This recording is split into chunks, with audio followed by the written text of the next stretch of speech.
Wingspan is a place full of birds. Your goal is to build a wonderful preserve that will lead you to victory. Learn new facts about birds. Blue jays can carry up to 5 acorns. Discover new species. Help them lay eggs. Gain food. Or even hunt. Become a bird enthusiast. Wingspan, a relaxing strategy game.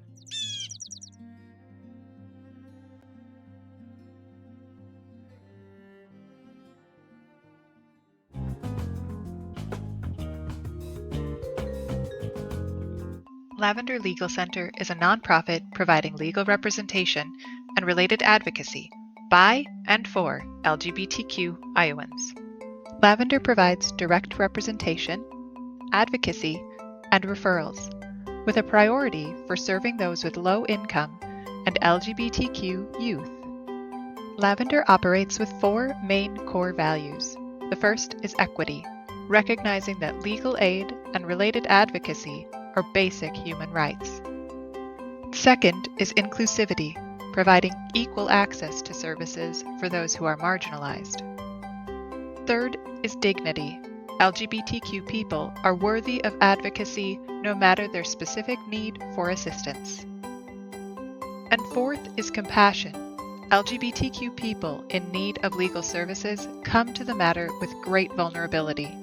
To best serve those individuals and families, Lavender Legal Center must have concern and understanding for their sufferings.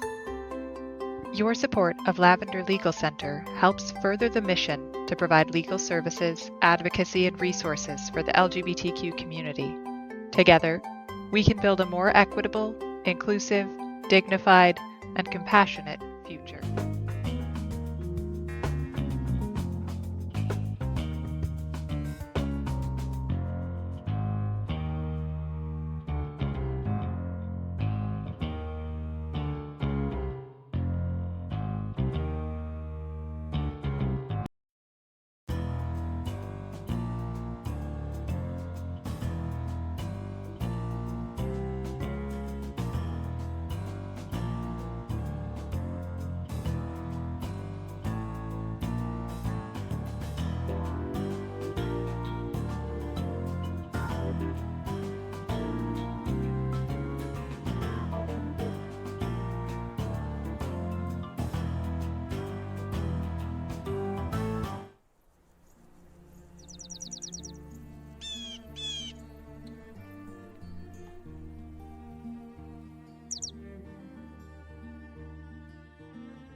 Wingspan is a place full of birds. Your goal is to build a wonderful preserve that will lead you to victory. Learn new facts about birds. Blue jays can carry up to 5 acorns. Discover new species. Help them lay eggs. Gain food. Or even hunt. Become a bird enthusiast. Wingspan, a relaxing strategy game.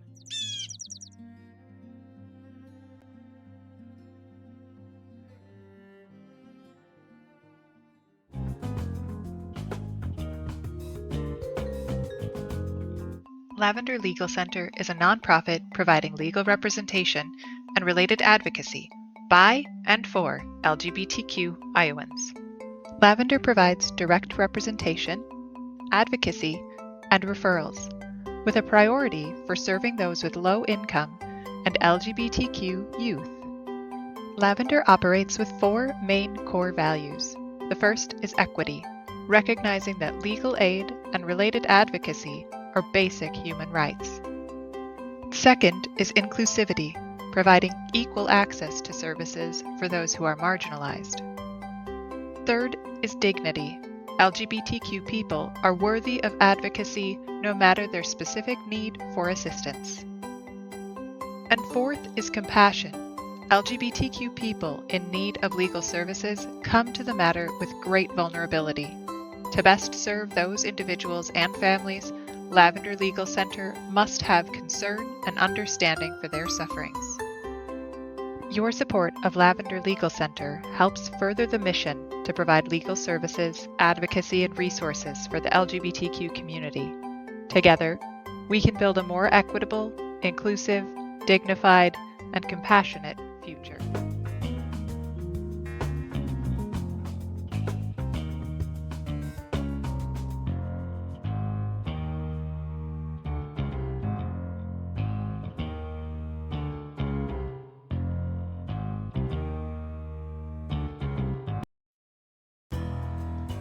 And it like follows around you, like move it like a spiritual weapon.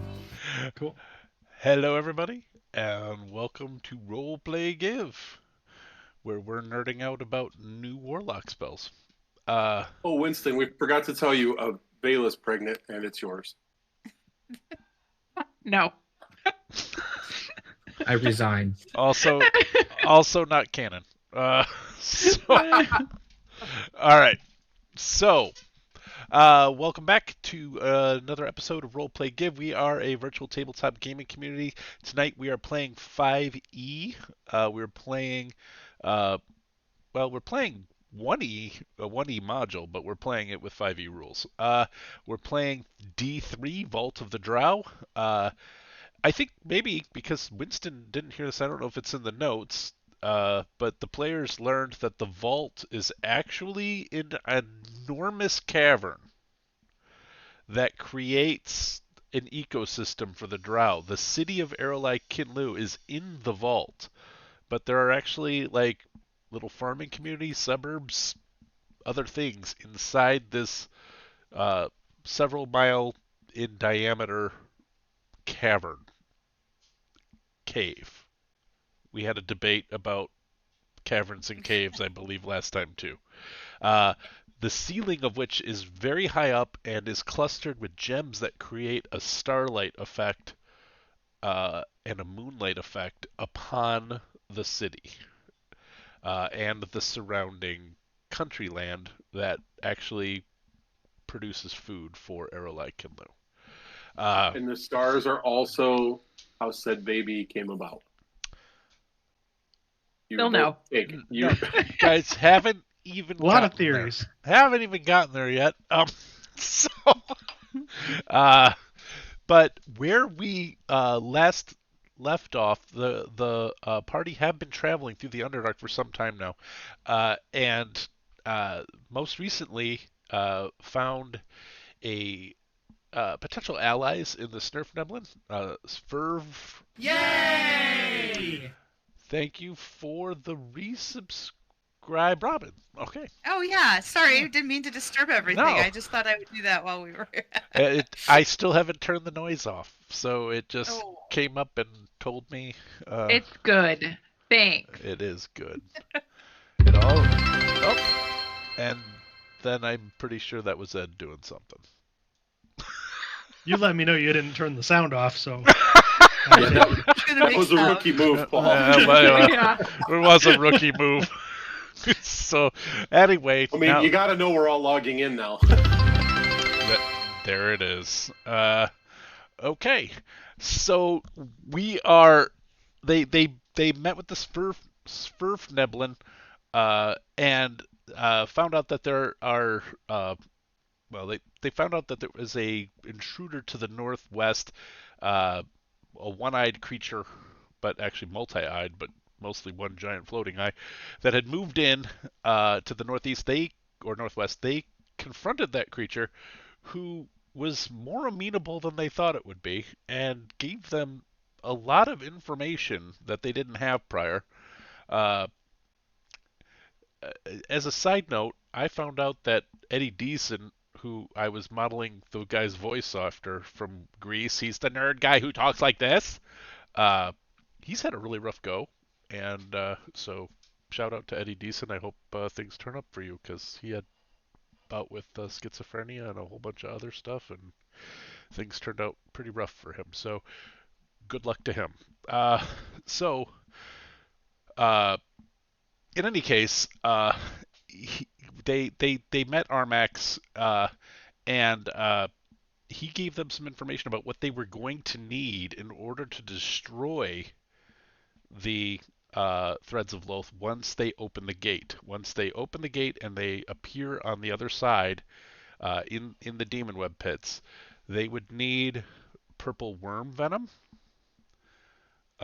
universal solvent, and a version of hallowed that they are not familiar with. That has about a 1 minute casting time. So they just happen to have on them purple worm venom. They then traveled to the northwest Sverfneblin camp, where they were able to get another long rest, and were able to talk to some of the smiths there, and they crafted a tuning fork attuned to the material plane. In order to be able to cast plane shift to return here, should they prove successful on the other side. And so that, I believe, is the lordom. They also found out that checkpoint Exgathra is unstable, that there's chaos emanating from it, and all the people are concerned about it because it's sort of, I think the way I described it was, if you're familiar with Star Trek The Next Generation, the episode The Naked Now, where everybody just gets a bit hedonistic and a little loosey-goosey with their own personalities and moralities, whether that be like driving real fast or doing other thing, their inhibitions get loosened. And so Checkpoint Exgathra has gotten a little freaky. So they urged you to go through the Excise House, which is still under nominal Drow control. And that, I think, is where we're picking up. Is that... Well, I guess it also should say, before any of that happened, the party had fought several... They came upon a ambush for them that included several of their old nemesis in it. And upon exiting that fight, Robespierre heard a voice in his head sounding of the Weaver saying, "I'm not with you." And I think that's where we left off with Robes on that episode. And the rest of the party doesn't really know what's going on because he hasn't been able to answer any of their questions. Although apparently the Weaver gave him control of his body enough for him to sweet talk Armax. So it just comes like second nature to Robespierre, I guess. Even on his worst day, he's still a smoothie. Anyway, that is where we're picking up. You guys are en route. You're about 4 miles west of the Excise House on a secondary passageway, which means you can travel two abreast. The paths are, anywhere between 8 and 15 feet wide, sometimes as high as 20 feet tall, oftentimes only a couple feet off over your heads. This is not one of the main passageways where you've actually seen wagon trains go through, but neither is it one of the tertiary paths where sometimes, particularly Meri, has to crawl, because it gets really snug very quickly. And Meri being 7 feet tall, it can get, short quickly. So I think I'm 6'11". I don't want to, okay. exaggerate. That's yeah, fair. it's That's fair. fair. 6'11". 6'11"? Okay, yeah. Well, for your MBA stats, let's keep it real. So that's where we're going to pick up. You guys are just a couple miles out. all you know about the Excise House is it's similar to the checkpoint you went through earlier. Uh, that had it was called the radial depot. Although it will be much smaller.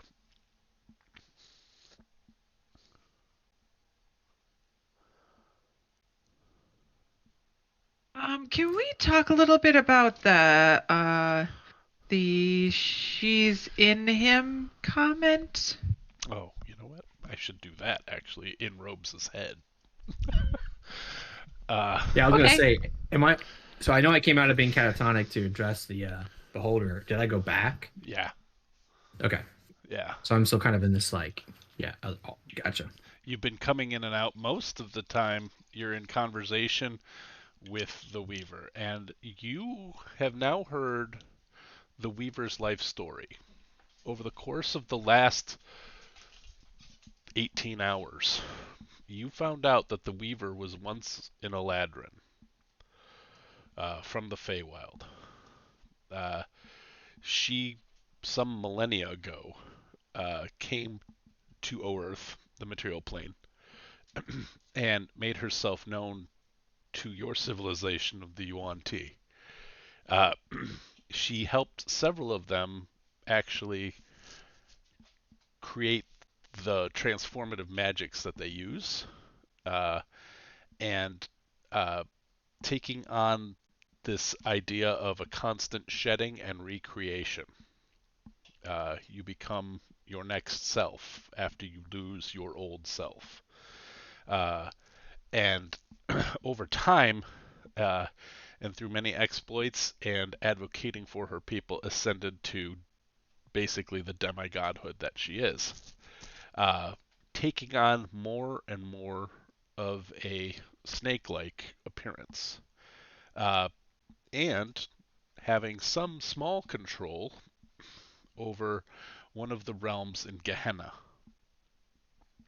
So, and obviously this is going to be much more florid, and I don't want to go into too much with that, but just to the brass tacks of it, is she's basically a minor deity, but originally had begun as a Eladrin who had come to the material plane, and her whole modus operandi is life out of death, life out, the recreation of life out of death, and the also sort of a seasonal thing, keeping that Eladrin background, but also that you lose what was once yours, you become new for the next season. You lose what was once yours, you become the next thing for the next season.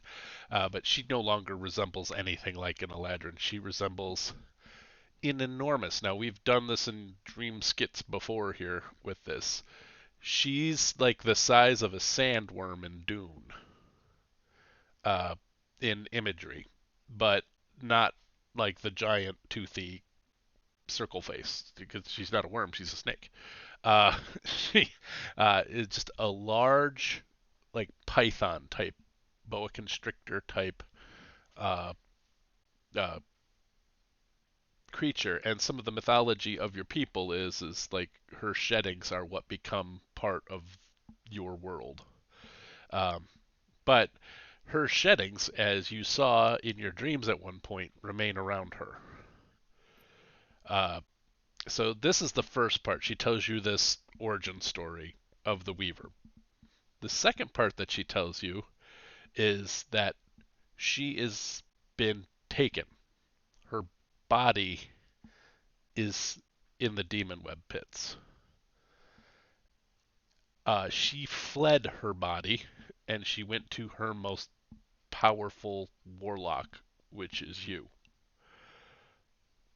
Um, her body is being turned into a vessel, a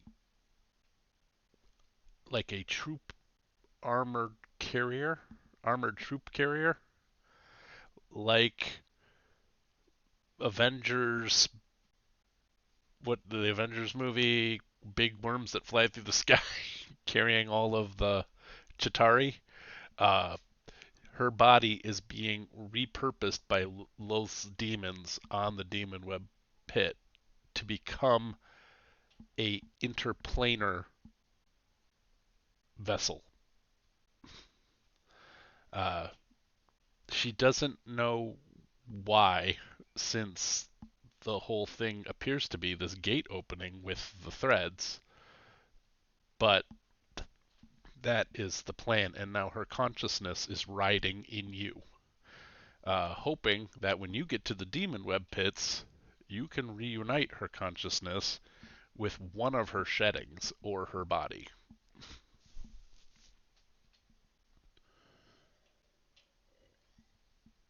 That shouldn't complicate things at all. Nope. I'm regretting not taking plane shift, but I feel like that was an easy way out. It's covered. It's covered. Good. There we go. Cool. Very good. And right now I'm basically in this sort of like dreamlike state, like having this conversation more or less. I think at this point, where we're picking up now, you're coming out of it. But the upshot of it is, she doesn't have any more necessary, like any levels you get going forward are on your own steam kind of thing. They're your own innate power, with her being in you as a battery, because she's not granting it from afar. But you don't need to cast, contact planar being or commune or anything like that, because she's in your noggin. So, nice. Along with Waif. So yeah, I got a lot of things going on there. It might be getting crowded in Robes' brain. So that's where we're at with that. Go take Noob's old sword, get that mixed in. Yeah. I don't even remember the name of that one. Well, I think we banished it, so it's sad. We did. You did. The sword's just a +1 now. When the initial process, as soon as the Illithid said they found her, they have her, and she is in him, I immediately turned to Nubin and said, "Do you have something talking to you again?" And then we determined it was you they were talking about. Nice. So, as you are walking towards the Excise House, Robes becomes slightly more alert for the first time in days. Yeah, and that'll be, I think that's a good pickup. And basically, I'm just walking kind of mindlessly, just arms like almost just dangling to my side and staring forward, and then head starts to shake, and I'm imagining like stumbling on like a rock or something as we're like walking through, and suddenly it's like I don't know where I'm disoriented, and I'll drop down to like my knees and just like vomit. Okay. Do you need healing? You didn't look that bad. Are you okay?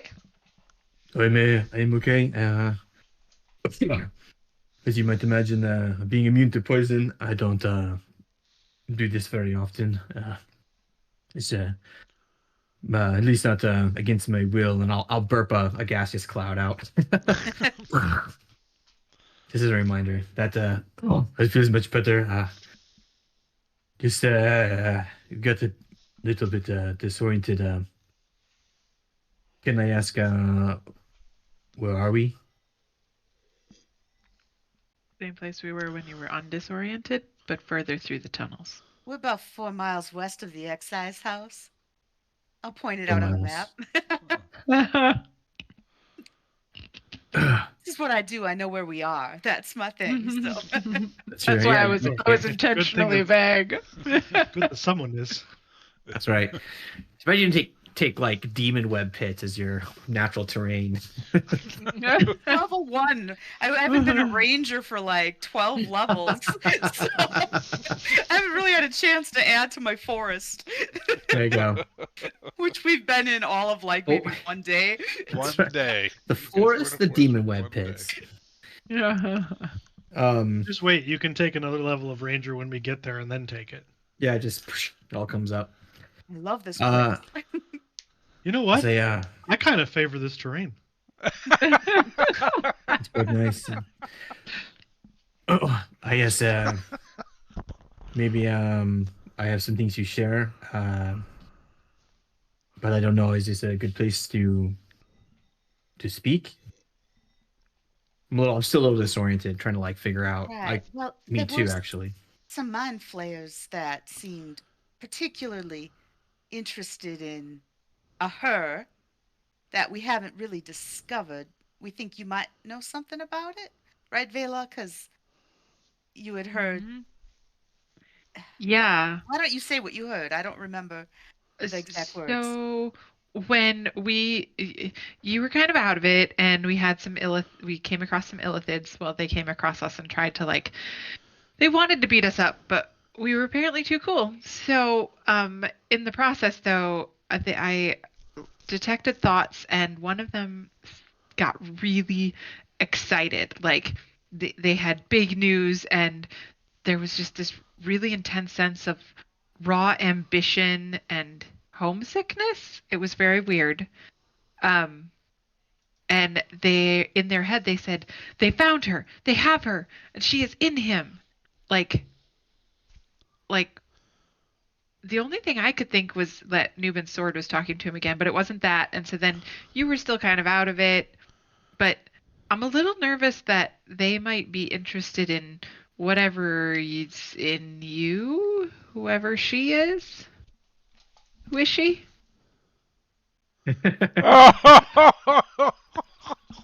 Who is she? No one need to worry about that. Well, doesn't mean anything. Yeah, just a colleague. Yeah. Robin's face. I love your face, Robin. You're like, I'm not laughing. I loved it. No, I'll just say, I'll say, I think I know the answer to that, but maybe something we discuss discreetly. I guess kind of looking around, seeing if like maybe there's any nooks and crannies or something might be there to observe us. Yeah, you can go ahead and make a perception or investigation check if you'd like. Oh, a roll. I haven't done a roll in a while. Just I gotta find my character sheet. Oh my gosh. Oh, and D&D Beyond's updated, so you might have a very weird-looking character sheet. Were you here for when it did the update? I turned it. I think it's normal. Oh, you turned it normal? I changed it to normal. Okay, good. Because yeah, I haven't the new one blows. Well, with my passive perception of 22, I haven't noticed anything. And my passive investigation of 23, I've not seen any secret doors. Fair enough. I still want to roll anyways. Okay. My passive perception of 12 has me just blissfully unaware. Exactly. I have a 10, so I'm even more unaware. So I will. Yeah. So it sounds like we haven't noticed anything. I'll just say, but I don't. I think that they may have been speaking to me or about me. If you remember, I sometimes try to speak with my patron. I've a few times cast some magic to connect to her. And when I fail, I go into sort of a mindless state to some degree. I think in a way that this is something similar, except for instead of me reaching to her, she reached out to me. And she's still with me. So I guess the best way to say is not exactly possession, but I have a rider. So my patron, her body is being repurposed by Loth in the demon webs, but her mind is here. I still don't know what that means because she's a lying asshole and has manipulated me many times before, so this could all be part of some game. But if not, Loth, I think, is trying to do something quite terrible with her body. It'd be good for us to stop. But there's no favor to her, and I'll point to my head. No favor to her, because she took me when I had no desire. She made me this as I am, and has made me do many things that I did not want to do. And if we do this, it's because we think it is the best thing for us, not for her. Taking an asset away from Wolf is its own benefit. Agreed. You have the distinct impression, as you were referring to your patron as an asshole and a lying cheat, that she's sleeping currently. Oh. And that is the first time in 18 hours you have felt this. She's still there. Just like you can always sort of feel Waith in the back of your head. Yeah. But unless Waith is out and doing something, he doesn't talk. She's seems to be taking a snoozer.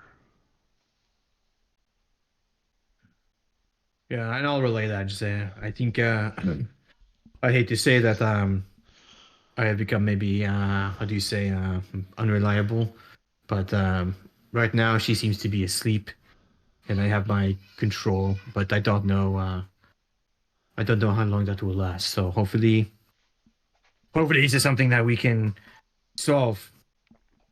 But I don't know who was in control when we were with Arnex, but you did a great job there. Was I in control during that time period, or was it like kind of like a haze? I'm gonna let you decide because I think it's more fun for you to decide. Did you do it or did she do it? I'll say, well, it's a little bit of column A, a little bit from column B. It was sort of like a dream state for me, almost. I think she let me go just enough so we could advance because basically the way that it works is that what we want and what she wants mostly connect. And so she wants us to succeed. So that is good. But there's a point when we are in the demon webs, then she is going to want me to do something for her that may not be what we want. And so we have to be prepared to be suspicious of my behavior. Any thought on what her ultimate goal is? I mean, other than getting free, where might our plans not align? I don't know. She has been a mystery to me ever since she first contacted me years ago. Winston, roll an insight check. Okay, there we go. Insight check. Insight. Here we go. I actually have proficiency in this. All right. Oh, 13. All right. Unclear. You said it yourself. She's lied to you frequently. You didn't get a strong sense of a lie. You have never heard her origin story before. You are fairly sure you are the only one who knows that. And she is as vulnerable as you have ever probably known a person of power to be. I mean, a person of power. And this is a deity. So we're going into something where we may leave another major deity very much weakened, and it could leave a vacancy for something else to step in. Maybe that's what she wants. Maybe. Take Lolth's place. Maybe so, but if we'll have to make that decision at the time if we want that. As long as she lets go of me, I'm happy. Whatever we do. Do you think you can arrange like to be released from your bond because you're doing this service for her? I think it's certainly worth asking her next time she's awake. Do you think those mind creatures that just approached us before, do they know anything? Well, the thing was, what she had said that they were doing with her body was that it was going to be used as a transportation device, kind of like a boat or something, for something. I don't know what, but the fact that they had some sort of reaction to it, maybe they are connected. Maybe when she's awake, you can ask her about that too. I will. interesting that Lolth would use a serpentine vehicle and not an enormous spider, since spiders often carry their young on their backs. It would be thematic. Maybe she couldn't find an enormous spider, so she took the next best thing. Is that And snake? I don't She know. was- Spiders and snakes seem to go together for me. They're both venomous. They both like to hide in kind of creepy places sometimes. Some just of them are staring right ambush at you. hunters. What? Some of both are ambush hunters. That's true. This is true. Well, I would say one But thing some that of is, that feels racist. what I would say with the Weaver is that she is a deity of some sort. What she claims to be is some sort of a demigod. So her form, her flesh, might provide an advantage for planar travel that may not be easily found. What plane would she normally reside in? Oh, what plane is she in? I wrote it down. You said that Gehenna Gehenna? was. She's Oh, I'm sorry. Gehenna. Yes, she has a realm in Gehenna, which is where the Yugoloths are. Yeah. They're the neutral evil fiends. Right. Yeah, it's in what plane is that then? Is that in the abyss? No, Gehenna is its own plane. It's separate Its from own the plane. Abyss. Got it. It's- Neutral. It's a neutral evil. Yeah. Styx runs through it, the Abyss, Yeah. and the Hells. Is Yeah. the 5e So it's like in the middle. cosmology. It's and then the Yugoloths fight for either the demons or the That's right. devils in the Blood War. Blah blah blah. Yeah, I should know that. One of my demons I summon's a Yugoloth. That makes a lot of sense. Is that max 1,000? Max 1,000 can be in a Yugoloth format. Oh, Yeah. nice. I usually go with demon or devil, but Max 1,000. I'm waiting for him to be max 10,000. Max. I wish it was like Dragon Ball Z, like keep leveling up. Yeah. I think right now Um, he should be max 1,017. 1700. Yeah, there you go. Max 1,700. So and I'll explain. The Gehenna is where she resides. So not too far away, I guess. If that's the way it works. Do you think if we were to find her, could we banish her? And could she choose to be banished? Could she choose to allow it, and then she'd be back in Gehenna and away from the abyss? I could do that. That's a good idea. We should try it. I'll ask her when she wakes up and see what she thinks. Do you want me to banish you now? Banish me? Not- I'm just thinking maybe if you go to Gehenna, then she can just be, like, thanks for bringing me home, bye. But she still wouldn't have a body. It seems Yeah. like that's what she wants. Right. Maybe there's an old shed skin there. Do we That's need why to he always reunite her with a takes body there. and then banish her to Gehenna? Okay, fine. So that I think, she's out of the abyss. I was just trying to get rid of the other woman, guys. We can still banish her. But I think Elva has it correct. We need to reunite. We need to stop whatever they're doing at the body, but I think banishing might be the easy way out. If she'll allow it.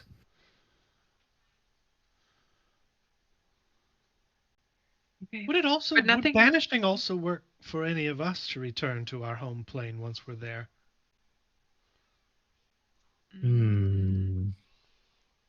I think there is I believe there is some Banished. Isn't there some kind of magic that's stopping planar travel? I don't remember. Maybe that would stop this idea too. There is a magic that can stop planar travel. I read about it today. It's a cleric spell. Scary. But so there is magic that can, not magic that is actively doing this. Yes, to the best To of your our to our knowledge. to your knowledge. To our yes. knowledge. So we think that might work. Yeah. But now we don't. And I think For some reason. I think does Veilla have The a metafiction level suggests that cleric? it wouldn't. Not yet, because I have my rogue Oh, spells. okay. Or Yeah, my rogue it's slots. an 8th level cleric spell. Not just yet. But I do have banishment. Okay. And bane. Which also comes up when you type in BA. Yes. I imagine it does. It's also And so does not getting on no plane. blade barrier. Nice. All right. So, you guys have been walking and talking as this goes on. Would somebody roll for me the fateful D12? I'll give it a roll. All right. Got to get the rolling Or rust will I? off. Uh-oh. Oh, There's the no! fake D12 for you. Okay. Winston's back. Look, I want some action. All right. As soon as Maybe it'll be a friendly encounter. Like it'll be like a Kuatoa fisherman guy. Or it'll be Illithid and they want to be We're just friendly. gonna attack. we've had a lot An of elephant friendly encounters. It's true. I was not expecting. You were like, give me a D12. I'm super prepared for this encounter. I was like, all right, yeah, I got. Well, here we go. So you guys are walking through this tunnel. It begins to widen out as you get closer to the. What would you? Yeah, I'm not doing this. I'm doing it my way. All right. As you guys get closer to the Excise House, you're not too far from it when you start to feel, way in advance with the 22 perception, passive perception. Elva feels a vibration in the ground not too long after, I think, I don't know what the perceptions are. I'm just imagining a ranger druid would notice it pretty quickly. 19. It's 19. no 22, but it's not. It's pretty good. Not too bad. Pretty damn It's good. way better than mine would be if I didn't have a magic item making it better. That's right. So the ground is beginning to shake, and you can feel it moving below. The Hufsningvold starts a warning cry. None of you are surprised that you will be under attack shortly as the earth underneath you is shaking. Do I have sufficient time to ignite my sword? Then? You do. Then I will do that. Then I don't have to use Also have sufficient time. You have, I'm going to say, roughly 2 rounds, 12 seconds. You have 12 seconds to decide how you want to. I'm gonna put you all on this map, and then I'm gonna activate it so you guys can see and get yourself into order. How you want to be. I think I'm missing Meri. Okay. No, now I have 2 Meris on here. Wait for it. We don't have a sense of what we're fighting. We just know we're fighting. You've felt something like this before. This is another burrowing creature. Ah. Purple worm. Purple worm. Alright. I'm gonna turn the lights on because you all have some version of dark vision. So Veila's gonna take to the skies and anyway. cast spiritual weapon. Oh, and the sword is glowing. But lighting. And I need my spiritual weapon token, please. Alright, token vision, global illumination should. Nope. What did I do wrong? Every time. Configure I can see it. lighting, token vision. Well, you can see it because Elva's casting light. No, I can see the whole map. Oh, you can? Okay. Yeah. Mm-hmm. It's just dark. Okay. Well, and the light that I have on is just because I can toggle on the light spell. Right. It's not as bright as my sword is. Okay. So can all of you see enough right now? Yeah. Okay. So Veilla is flying. Can you guys Veila's move? flying. Oh, and you I'd need like a spiritual weapon. And then And I'd like to throw a fuzzy ball. okay. Noob steps to the That's- front with robes. Takes out the spear.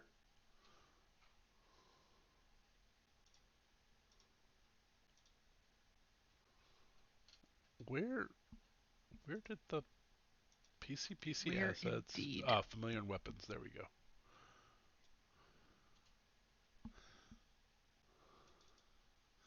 That should be under your control.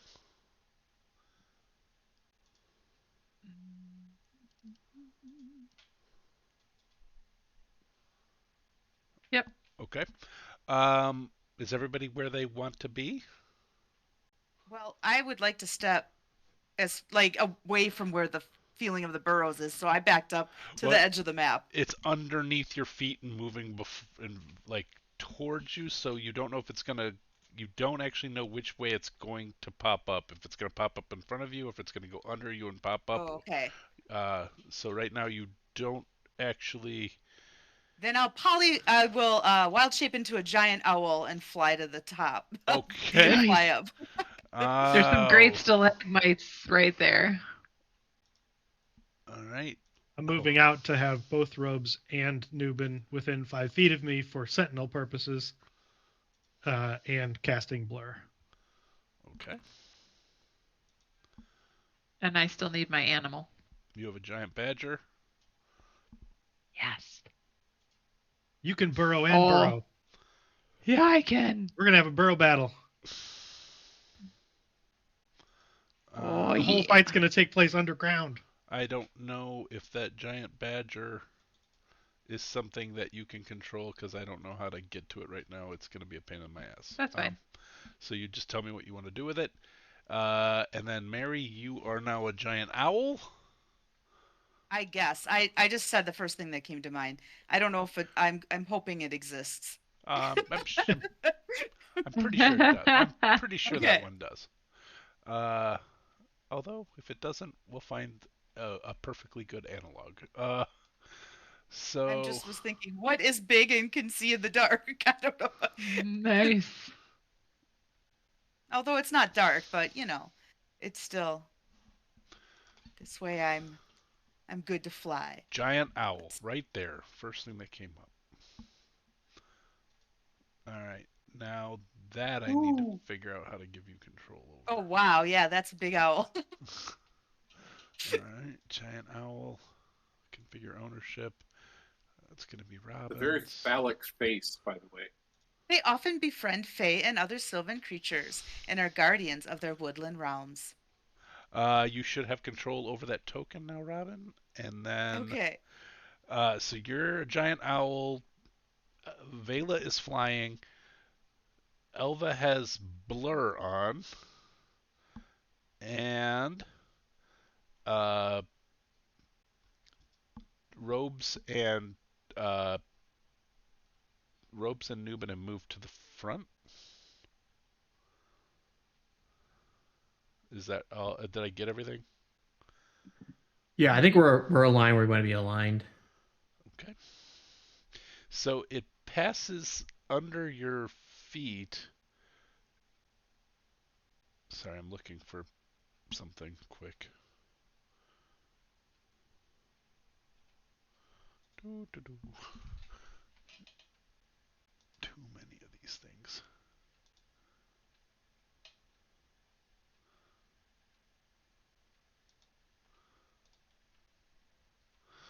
Okay. So, the underneath it, well, not under Veilla and obviously Meri's feet because they're flying, but underneath the rest of your feet, you sort of rocking and rolling as the tremor goes through, and you guys called it perfectly well. It's a purple worm. I've So never can we- fought a purple worm before. Unless we fought. What did we fought purple worm? I think we did in the village. Oh, you're right. We did. Yeah. So, all right. That mouth. Nobody's surprised. It knew you were here. It tried to be clever and go past you. but you guys felt it and were ready for it. So everybody just highlight your token, hit the cross swords, or however you want to enter yourself into initiative. And here we go.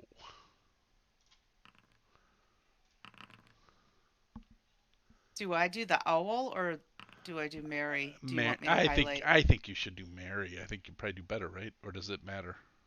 Well, your physical stats are replaced by the owls. Oh, Yeah, I okay. just don't know if it's going to roll for the owl, is what I'm asking. Oh, it will. You'll just be noted in the combat tracker as the giant owl. Maybe. It can. Do you see cross? Yeah, Alright. I can Do you have see it. the shield and swords on Yeah. the cross? Okay, Nice. there we go. All right. So, Newman, you are up first as this thing explodes out in front of you. So this is a fairly large creature. By fairly, I don't. It's gargantuan. I don't know that they get any bigger in D&D.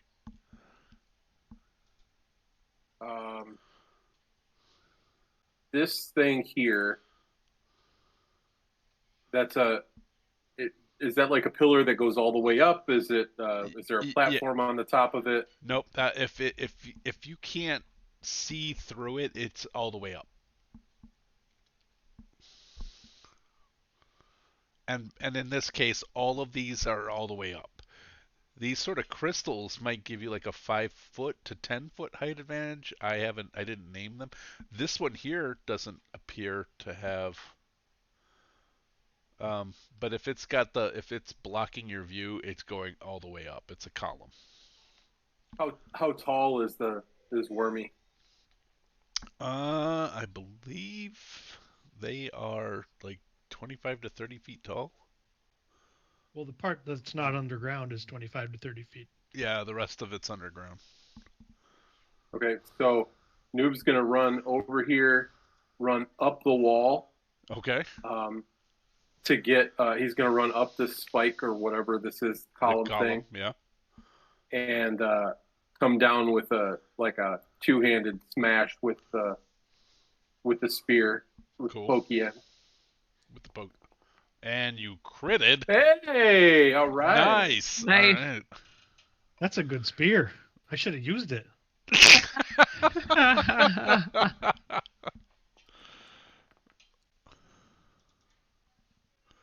All right. And the goal was to get like higher than it, so I'm standing on the top of it, and I've just jammed the spear down into its head. Got it. Then, oh yeah, I get to do another one. Then I'll Do do that same the. thing again.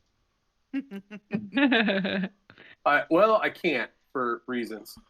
I mean, I can, it's just not smart. Oh, and then on the flip side. Oh no! That's Man, the I should opposite have of called what it. I said was to gonna do. call it. Yeah, listen to Elva. She knows what she's talking about. Yeah. So I try to then like stomp on it with my foot and slip and miss. So I'm going to use a key point Okay. if I can For sure. remember how. Where are they? All right, I'll do that in a minute. But then I'm gonna try 2 more times to hit it. It's a 14 hit. No, it does not. You've heard a ha and a hi-ya and a Does a wah That's a 15 hit. It does I'm not. apparently just gonna. No. Oh boy. and a geeker, sir. Well, at All least right. we're getting closer As- to knowing the AC. As you're punching at it, you recognize that although it is not hard to hit this guy, it is hard to penetrate its very thick armored hide. All right. Alright. And is that Newman's go? That is my go. Can anybody remember where my key points are on? Probably on attributes. They're If you go to usually the attributes. right there on your front page. If you look there where strength, dexterity, constitution is, then you got your skills in the next column.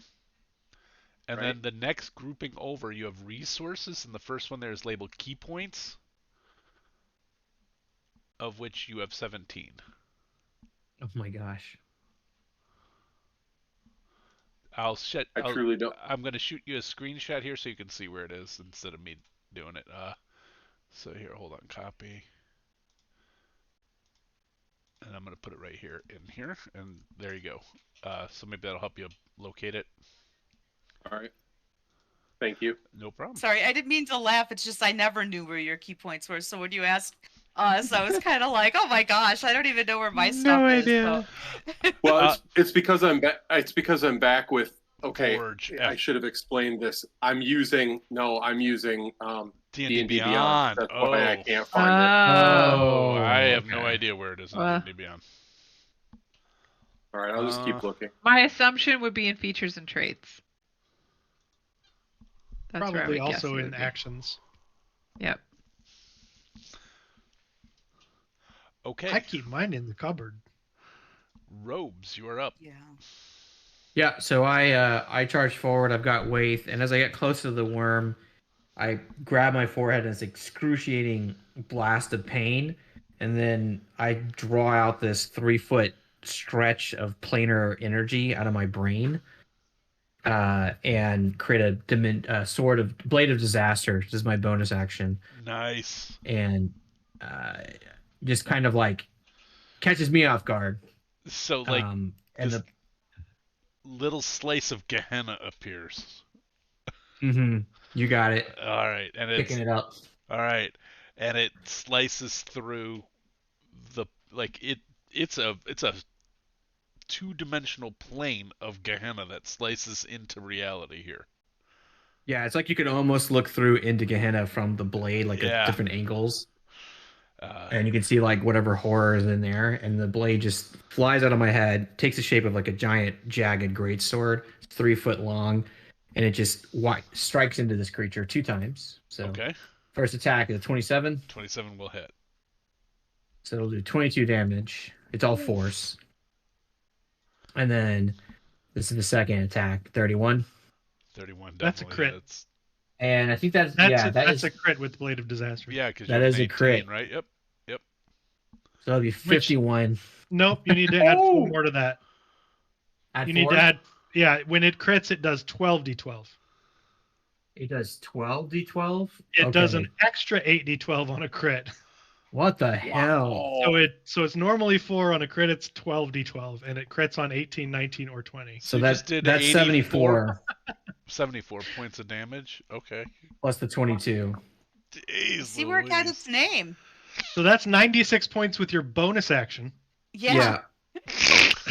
So the blade just flies out and just like cuts like a huge chunk off this worm and just slices through it. And you can see like Yugoloss in the background through the blades like whipping through. You get just these 2-dimensional images of Yugoloss like going wah, and then all of you can smell mud and sulfur and a slow smell of people who have mixed raw meat in with their compost. And it Cool. That is neutral evil. That is what you Yeah. Neutral evil. So And then I'll take my action with Waith. Yep, go ahead. Kind of disoriented, but gonna go and take the attack there with Waith. Those will be 2 attacks. 19. 19 will hit. Okay. So that'll be a normal damage there. 17 points. I'm assuming it's not giant, obviously. And then one more swing is a 22, which will hit, and there'll be another 19. Okay. So I'm just kind of coming out and like that, just like a little bit of a haze, but as the blade is cutting, I'm just like, I come out and Waith's like, come on, dude, what's up? And then choo, choo, a couple quick Nice. slices. Nice. All right. Is anything else for robes? That is it. All right. This purple worm is roughly a third the purple worm it was before it began. Elva, you are up. Right. I don't know if any of the distance people are going to get a go here. I'm going to step in between the 2 of them in case it gets an attack, and Okay. and I'll attack with my sword. Okay. You wanted to be sure it could get all 3 of us, huh? Yeah. No, I want to be able to use Sentinel if it attacks one of the 2 of you. At 18? 18 does hit. See if this does it right. Yeah, all right. 17 on the first attack. Okay. He's not even going to get a chance to retreat. 21 more damage. Okay. And my little third attack hits Okay. for 15 more. Okay. And I'll action search. Okay. And attack 3 more times. Okay. A 16. Will miss. All right. So I got another hit and then another hit. Okay. So How many 18 action more. search do you have now? I can only spend 1 a turn, Okay. but I have 2. Okay. So that's 39 more damage total. He's still up. And with one of the things I always forget when I have used my action surge, I can teleport 30 feet. Okay. I'm not going to do it though because I want to be where I am in case one of the other 2 gets attacked. Okay. But with Slasher, its speed is reduced by 10. Gotcha. All right. Well, something I want to know. Does it matter if it reaches something beyond you? Like if it comes up from the ground 20 feet behind you, does it? For Sentinel, I can only use Sentinel if it attacks something that's that's within 5 feet of me. Got you. Okay. All right. That was Elva's go. Veilla, are you going to finish this guy up? I'm going to move the spiritual weapon forward and then attack I'm sorry. with it. Oh, I'm wrong. When a creature within 5 feet of me makes an attack against a target other than me, so I could have teleported to the other side of it and still used it. But anyway, I don't know if you guys can see the red bar on this thing, but you hit with the We spiritual cannot. weapon. And how this thing just looks like it got punch drunk.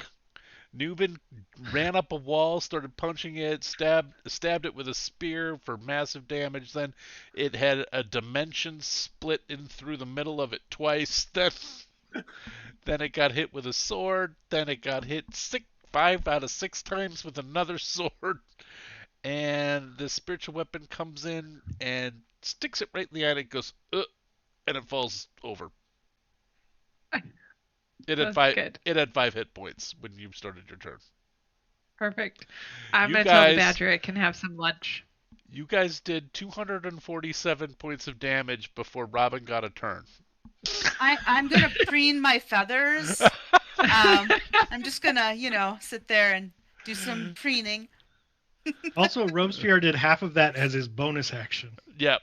Yeah, a little bit. I mean, I can only do that once a day. I just really wanted to try it. Yep. Yeah, wow. I mean, Turns out the 9th level things- spells are pretty good. Yeah. Yeah. And if we're going to have a random encounter, it's nice to have it right after you level up and can try some things. Exactly. All right. Well, I did not expect that, and all I knew was whatever the random. If you ever rolled a 1, I was gonna have a purple worm jump out. That's all I knew. Because We have the worm venom, right? You already have it. We could get more. We could get better. Yeah, let's get some more. All right. That's actually why I Harvest. just rolled investigation to see what Probably I could good find. to have some backup venom. Maybe spread it out among us in case something happens. The You In know. case the investigation weaver takes over. check, even with a 9, Newbin, you are able to determine that yes, there is venom here, but you do need to do a survival check to extract the venom. If I can help with that if someone feels that they're skillful Yeah. in it. Otherwise, I can attempt to extract it. The owl is very skillful in survival, but Maybe the Yeah. owl can help. I You can. could pull back the lips, like so that he can get at the The teeth owl easier. isn't overly helpful, and if we're going through tiny tunnels, it probably won't be good for me to be an owl anyway. So I have a +9 to survival, so I feel like You're That's- better than me, but I am proficient, so I can assist. okay. Yeah, you're Oh. way better than me both. So I will stop being an owl Okay. and be Aw. Meri. I After, will cease to be the owl and I become know. again Meri, and we'll go into And the We were east. so ready for like intensity. Wow, that's with advantage. Oh and a no! plus Do you want 9. to use a reroll? Well, probably, because that really sucks. I rolled Yeah. 3 Okay. at advantage. So, Guys do have If 2 that's rerolls okay. left, so go ahead. Yeah. there, that's a little better. Nice. All right. Because you just missed it with the 13. You know, you needed a 15. But the 22 without trouble, Meri is able to. Yeah, maybe it's just shaking off being an owl for a little bit, and then. I was sad because I wanted to fly. Oh, right. It's hard to fly in there. I know that feeling. Yeah. Yeah. Yeah, this is a game of no forests and no flying. You guys are in the darkest I tunnels. descend. So, Who's carrying the is it robes that has the purple worm venom that we already had? It was like on a I blade, don't wasn't it? think- Like on a dagger? Yeah. or I was think it on that's a? right. You did actually put it on a dagger, so you guys might actually need this because you need to be able to get Yeah. the purple worm venom onto the threads of loaf. All right. I We am were Draw just the gonna dagger. slice 'em. Just draw the dagger and shake it around. You want me to put it in the bag of holding? probably a good Do idea. we have something to hold it in? Well, with vials. Yeah, I imagine we use we keep our old healing potion vials, wash them out, and use them for stuff Nice. like this. You wash them out? Huh. Well, it's I do. Yeah, Make sure you it's nice to relabel. be hygienic. Pretty highbrow. Yeah. You don't want to get that wrong. Make sure you relabel. No, it's okay to go from healing potion to venom. I don't go the other way. Other There's way only would be one- yes, yeah. We only go one direction. I made that with mistake once. Just once. You only make it once. Unless you're Robespierre and you're immune to poison, or who else is immune to poison? Did we put it in the We have container worth 3,000 gold pieces? We put it in a crystal decanter. I like the idea of, Platinum like, inlaid someone crystal immune to poison. decanter. What container do we have? Is it gem encrusted? Well, It you, just says the container. No. Yeah. Okay. what you guys know is you need purple worm venom that you have to pour it Got on it. all of the threads. So you want to make sure you have enough to get it on every one of these bracelets. And then you also need universal solvent enough to get it on all of these bracelets. And then you need to cast that spell. Which we don't know. Well, and aren't the Hallow, bracelets but going to it's Well, not gonna combine? it's a special hallow. It's not the one you just necessarily have.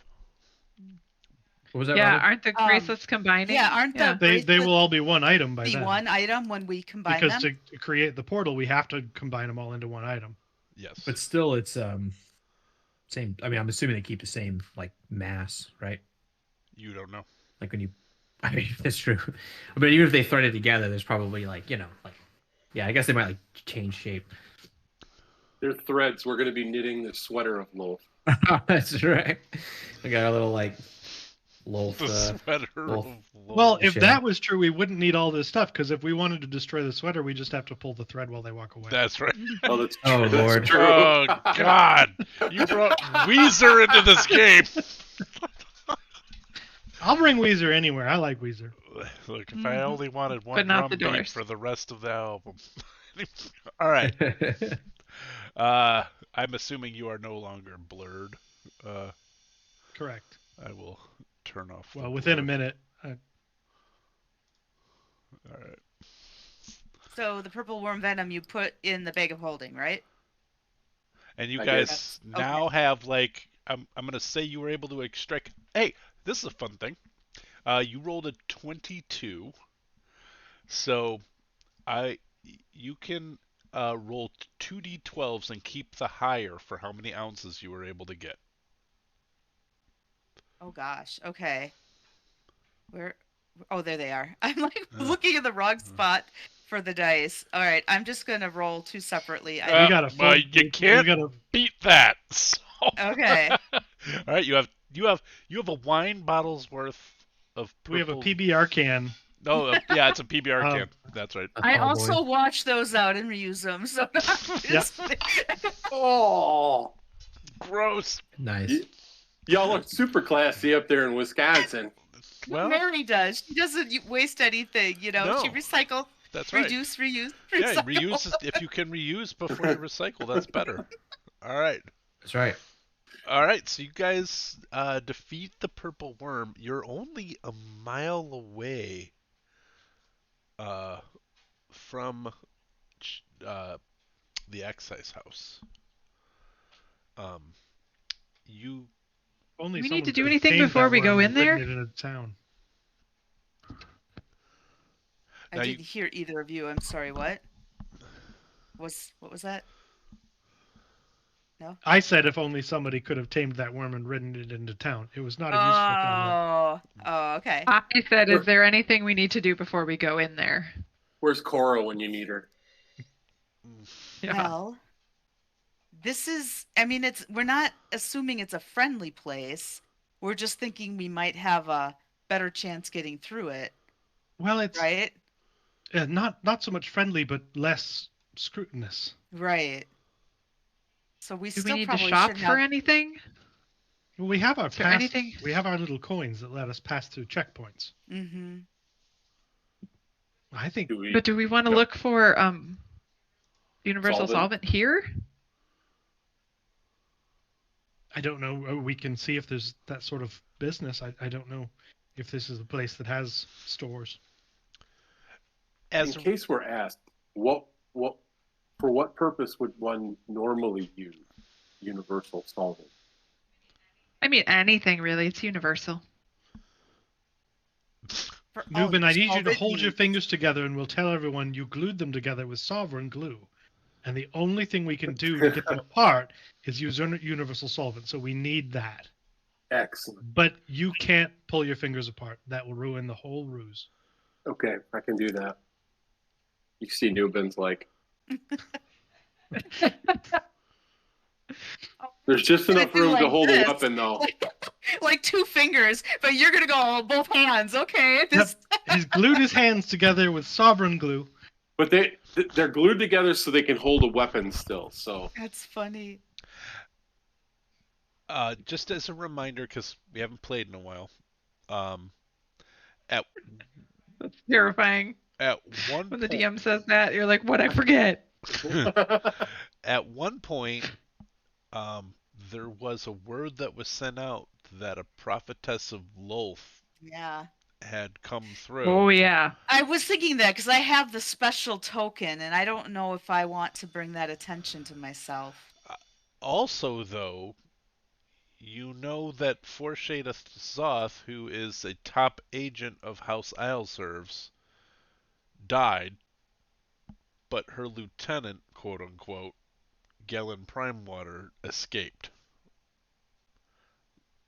Dead What if I Gellin. look like Force? What's her name? Forshade? For shade, But then I'll That run would be into Gellin, and that amazing. would be really awkward.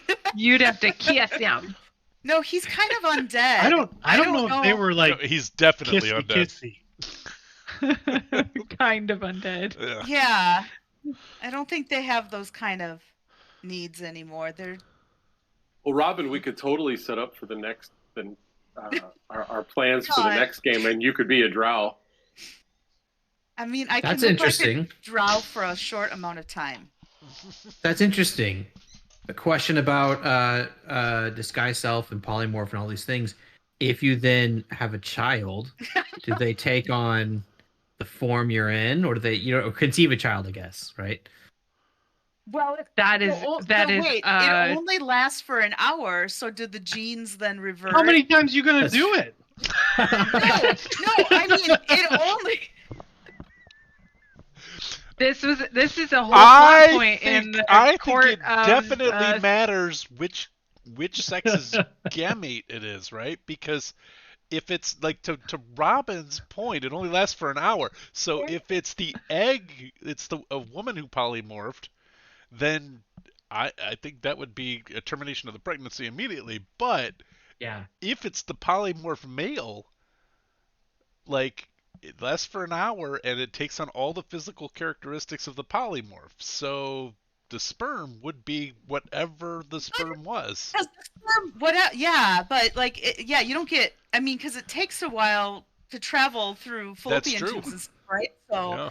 it wouldn't impregnate somebody until after the polymorph or Oh, that's true. Do you think? Not Do you think necessarily. the sperm are also polymorphed? I don't know. I'm just saying if we're saying it's coming from It's a creature left that to the is. person. Yeah, I don't know. So I'm would it not going to unplug? test that because I am not going to have sex with an undead person because that's creepy. Well, I'm pretty sure he doesn't have any sperm. That's another question. Yeah, he Oh, does. it's Yeah, dead. he does. They're little zombie sperm. I just want to get through. They have the undead. Excise They have House. undead fortitude, which means they work twice as well. Because if they don't make it, they get to try again. That's right.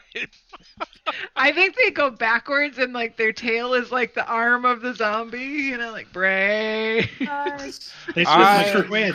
They swim So- forward. I just will be a mouse. I'm going to be a mouse. And go. Okay. Got it.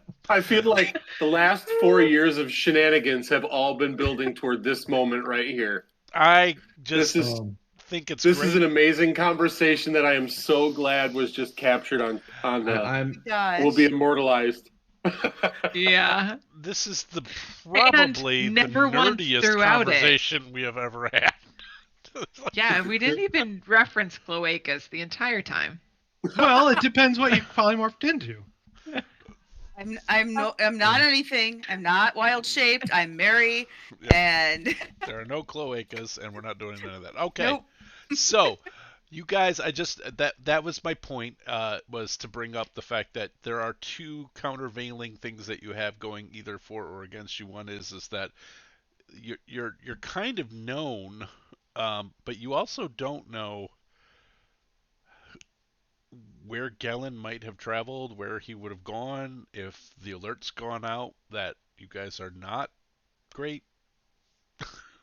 So you don't know what'll work and what won't work. It What do you may think are work. the chances that he's even welcome anywhere without her? Really don't know. That's a good question. She was ranking. He's a toady. Hmm.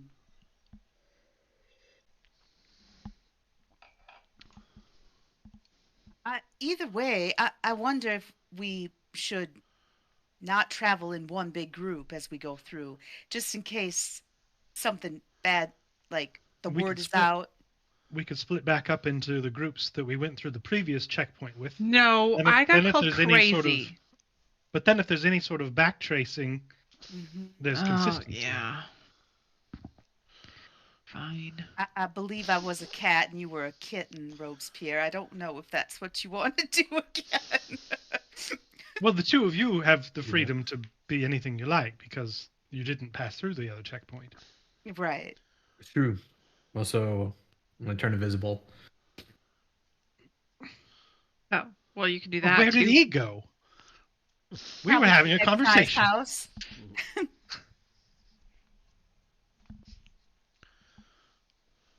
So I can follow in behind. Or unless we want me to be visible. Sometimes being invisible and then appearing is a more problematic situation.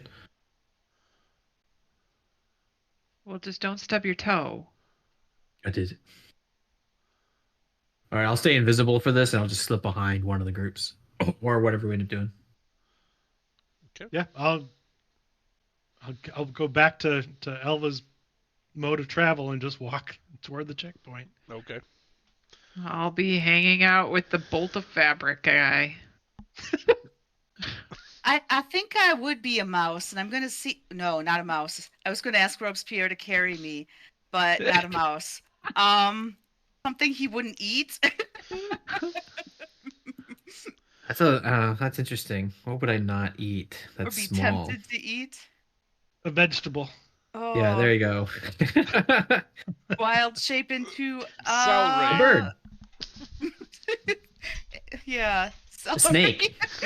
Well, I was thinking snake because is that a little more like, I make friends with sacred? snakes. I have Yeah, animal you use friendship. suggestion on snakes. That's right. But if I'm wild shaped, this doesn't seem good. I just thought I'd get the extra layer of invisibility, but I'd be Snake small it enough up. to Come on carry. in. All right, I'm gonna be a little bird and hope Okay. that he's nice to me. All So, right. a canary. Yeah. I'll be a little canary. All right. But you'll have to pick me up because I can't see you. So I'll just wild shape into a canary. All right, I'll pick up the canary, and I guess when I gain possession of the canary, does that turn invisible? As the rules back from Eldritch Sounds that I said, as soon as you have complete control of the football, it is invisible. All right, So, I got control of the football. all right. All right. So Meri goes invisible. The Newman takes on his merchant persona with the bolt of fabric and his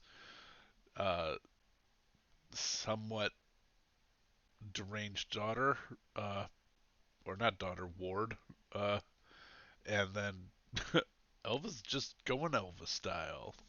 Whistling a tune and walking toward the checkpoint. All right. Whistling. Which you whistling. have, I believe, your badge, right? You have your Yeah. You have your token. So. Yep.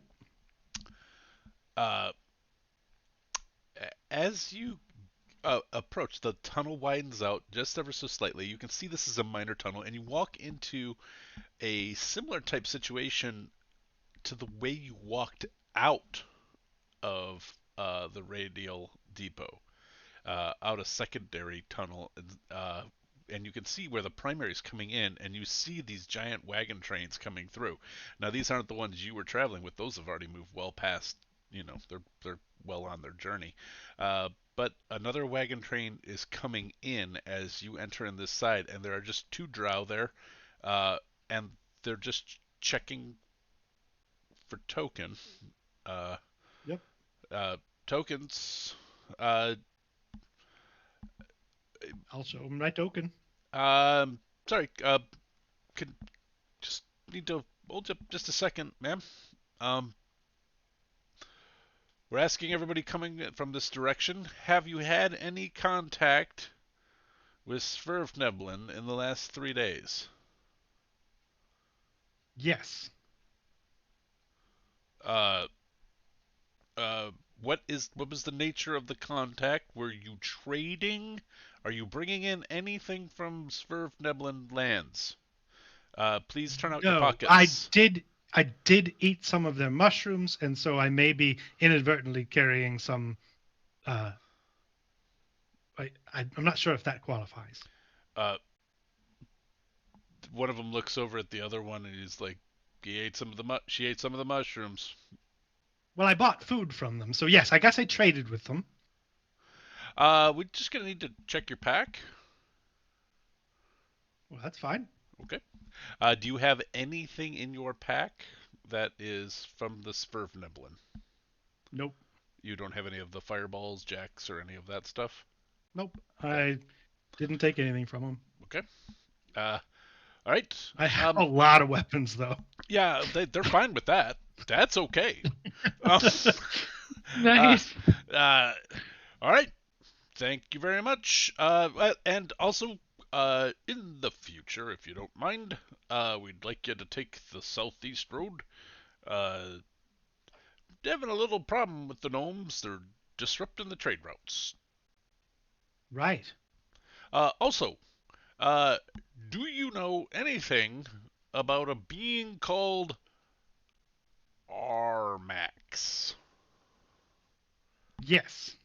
You do? And then they all of a sudden they're very interested. So two more guards are Yes, called the over. Sverfnibben warned me about Armax is an eye monster. Oh, eye monster. They said if I was going the way I was going, that I should watch out for the eye monster. Did you? While this is happening, I'm gonna push Tony. Go through. You're not going to be able to go through. Okay. Carry. I know someone who has a bunch of jam. So, because there are more and more guards now here, because they're all interested. did you happen to see the eye monster? Could you draw it if you saw it? No. And no. Oh, okay. They're gonna. That I think is a deception. You didn't. Wait, you might not have seen it. Oh, you did Yeah, see no, it. I You saw it. saw it. Okay. I need a deception check then. Uh-oh. Oh, I might use our last reroll. Okay. Before I roll. Way better. I would Okay. have loved to have seen you draw like a completely inaccurate eye monster, though. I gotta say. Uh-huh. All right, they buy it. And you are waved on. I will volunteer to draw something, though, after I've just told them I didn't see it. I'll draw what I think it looks like. Actually, that might be useful. And so two of them go hand you a piece of paper and some. Like, did the Smurf Nibbling give you a description? And No. well, all right, we'll take a drawing anyway. It's worth having on file. I'm going to take my time, and I'm going to draw the best damn eye monster. All right. Who would be next? Would it be Noobin and Veilla, or would it be? So one of the things that I would like to do while doing this Yep. is try to create a distraction I was already going while to they give. go through. I was going to give whoever was next advantage because you're being silly. So I'm going to keep asking the people asking, like, that are watching the thing questions about what they know about it for my drawing. Yep. So Okay. So you're continually asking them, what do you know? And you're drawing like circles. Who's next? Are you guys? I'm going to make a performance check to see how well I'm drawing. Okay. Oh, you guys are out of rerolls. Oh, yeah. I'm Oh, drawing an wow. awesome Okay. monster. Yeah. Look at your eye. It looks absolutely nothing like a beholder. What does it look like, Ed? Um, A classic angel from the Book of Revelation with eyes all over its body? no. Okay. No, Nothing. that's too close to home for Elva as an angel. Oh, that's true. I think that it is, it's pretty much a Nothic. Oh, it's a Nothic. Okay. But what I'm drawing is it's like a giant Nothic. Okay. And one of them's like, I feel like my Nana told me about those guys. All right. Who's going in next? Is it the invisible duo? Now Or I'm is drawing it- his Nana in the picture. Because anything they suggest is going in the picture. Nice. I was trying to nudge Noob forward, but if the invisible people want to sneak in first, that's okay too. Totally. My up goal is to- I'd like to sneak in with Noobin and Veilla Okay. because I feel like there might be a little bit more room to fit in between them as they're walking. Okay. All right. So you're like staying right close up, like behind in the middle of them. Yeah, and who's going first, Noobin or Veilla? Noobin will go first. Okay, He's Yeah. the face. I'll put my hand kind of on the small of Noobin's back and just be like, "I'm right here. Okay, right behind you. All I'm behind you, Noobin." All right. I'm gonna run into you so often. Oops, sorry. You're Sorry. heading on to Arrowlight Kinlu, I assume. Just anything you need to declare? Moving through. Here to trade these silks. Excellent, silks. Okay. And you checked in at the radial depot. Did you check in at checkpoint? So you did Did we? not. No, you don't have to have. But you don't get the tone that you have to have. They're just marking stuff. No, sir, we were told that there was a shorter way, and it was not. Yes, somebody lied to you, buddy. Okay. So, you're coming in from the secondary door. We've had a couple problems to the west with Snurf Neblin. I'm gonna need to check your bags, see if you're carrying any contraband in. Did you have any contact with Snurf Neblin while you were out to the west? I did not talk to any of the Smurf Niblets. That's actually the truth, isn't it? It is. Okay. But make a persuasion check. No, that's not a lie. I'll give them an insight, and if it's over 10, they're gonna ask more questions. Okay. It is over 10, so they're gonna look at you and go, "Did you see any Sverfneblin while you were out to the west?"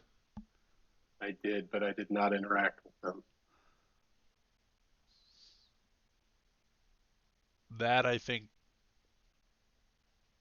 I mean, you really didn't, but you were with. I mean, you took advantage of their hospitality. I don't know. Okay. Uh, they're gonna have. I am staying super quiet and like hovering behind with like giant crazy eyes. And I'll just say I was too concerned for my ward. Uh-huh. What do you got in your bags there, Les? Stuff? Things? Okay, we're gonna need to check that out. Were you interacting with the Sverfneblin there?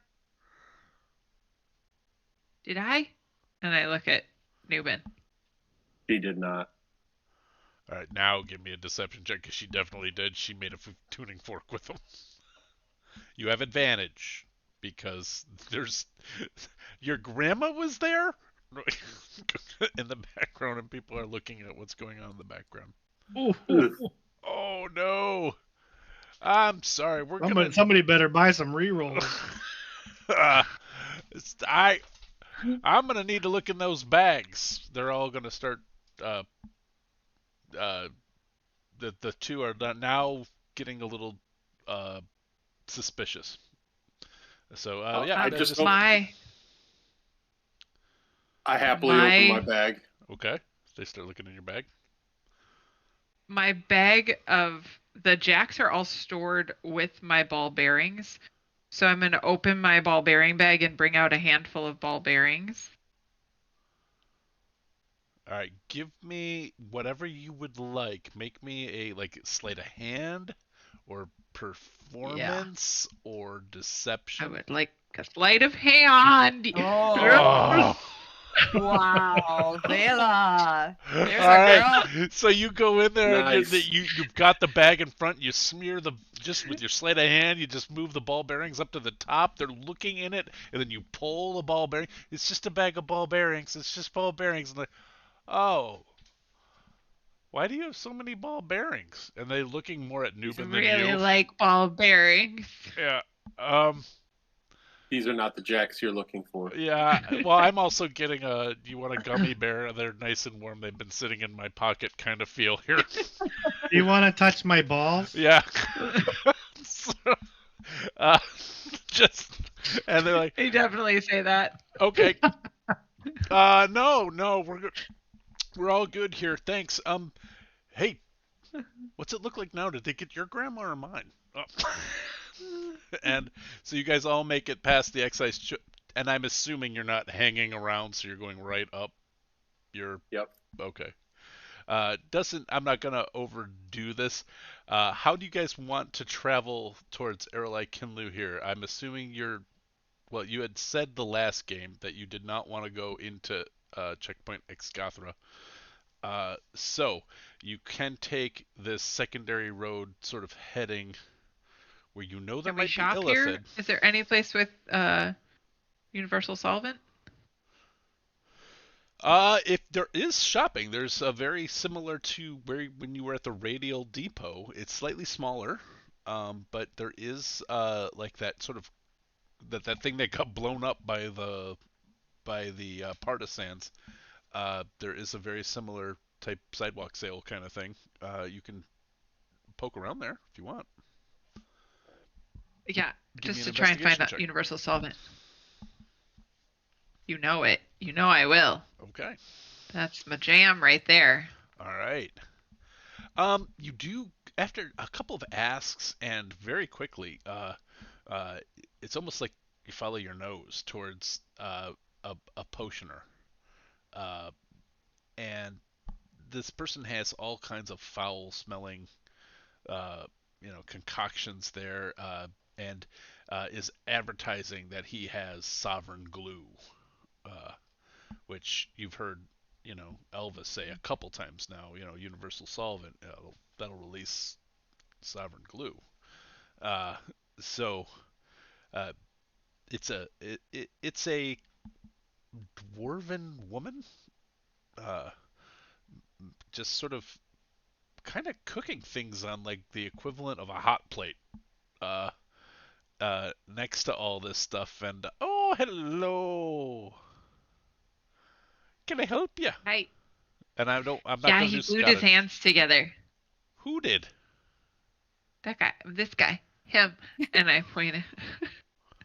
Do you have the solvent? Well, did That you goes not with read the- the warning on the side of the bottle? Don't put it on your hands. Now you That was tell my me. fault. Now I tell He you, it's on the doesn't side read. of the bottle. I did it. It's my fault.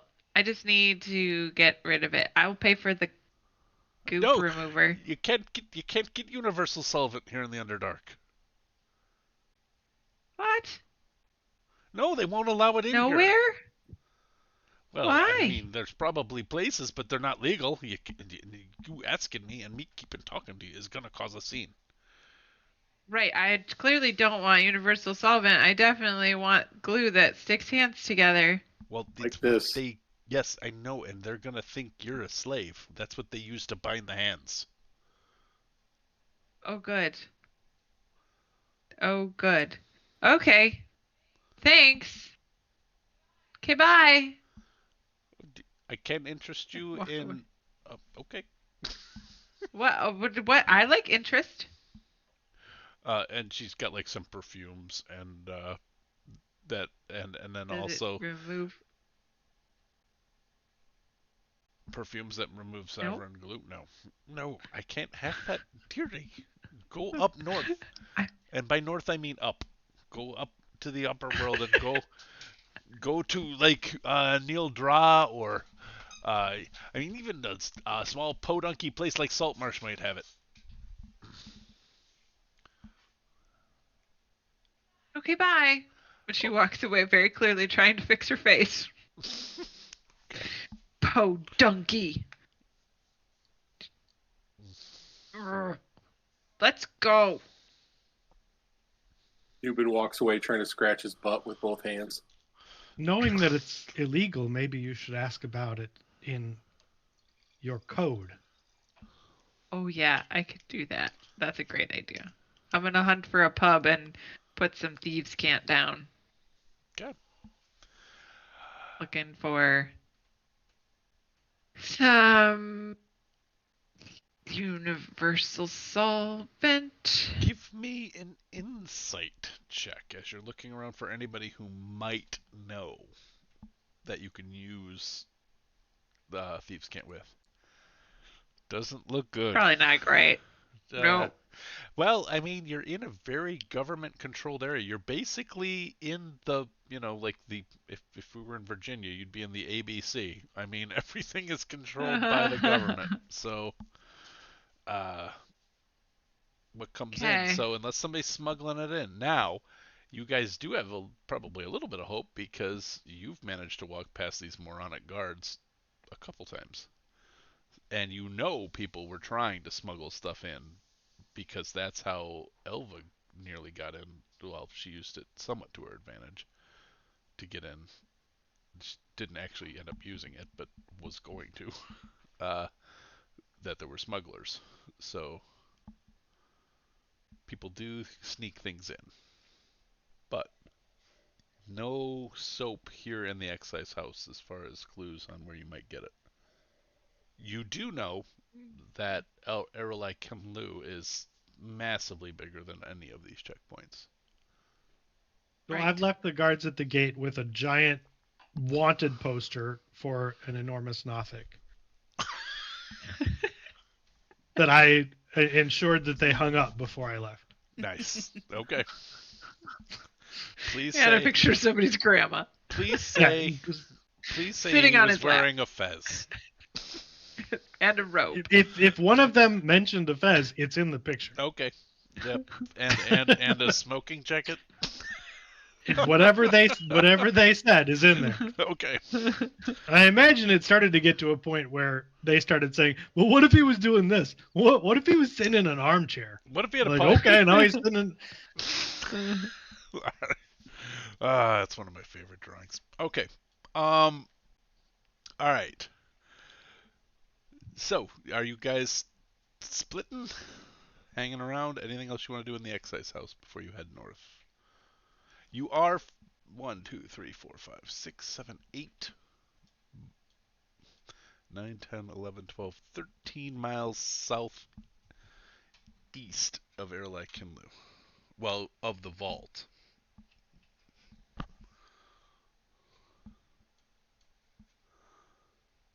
It is still morning, by the way. Because that was only 4 I'm miles. heading out of town. Heading out. Yep. On Yeah. the secondary road that'll let us get past the other checkpoints. Okay. And once we're free, I will fly, because I'm a little canary instead of a giant owl. Okay. Nice. Avoid any coal mines. Yes. Yeah, that's actually what I won't- was really thinking when she went canary. I was like, where's That's the why canary? I said canary. I'm like, No. well, it might be down here. Maybe someone got lost in a coal mine somewhere, Oh, I was more thinking like, where the canary in the coal mine going into this Oh. checkpoint. I was gonna go first, Oh, but Who watches over yeah. you? I won't The fly Lord too burn far out in ahead, your soul. but I will take advantage Nice. of my 6 hours of flight. Yay. Yeah, I want Meri to be a blue canary. Okay, I'm a blue canary. Wow, In the outlet by thank the you. light switch. In the outlet by the light switch. Who watches over you? All Blue right. probably fits in better down here anyway. So. It's true. Yeah. So, all right. I normally only do this once per day, but I am gonna ask for another fateful D12. I'm not rolling it this time. I'm on it. I was just thinking back to our prior conversation. You didn't let me have my peacock feathers carry over after I wild shaped, so I don't think you can impregnate somebody when you're wild shaped. Oh, and you're have, yeah. Yeah. Well, So just that's just a Paul ruling. I think we're gonna have to take this to the Yeah, wider that- D&D community and ask. I'm sure Yeah, Crawford I guess it just has boils- said something about it. I'm sure Crawford has said something about it. There's a whole have plot that in my point search history. I am not looking It- that up. in A Court of Silver and Thorns or whatever it is. There's a whole plot point about it. But that's And not I- 5e rules. I know. Just putting it out there that, between that and Twilight, this question's been asked and answered. Oh, absolutely, probably a million times. So All right, you guys. But not under 5e rule.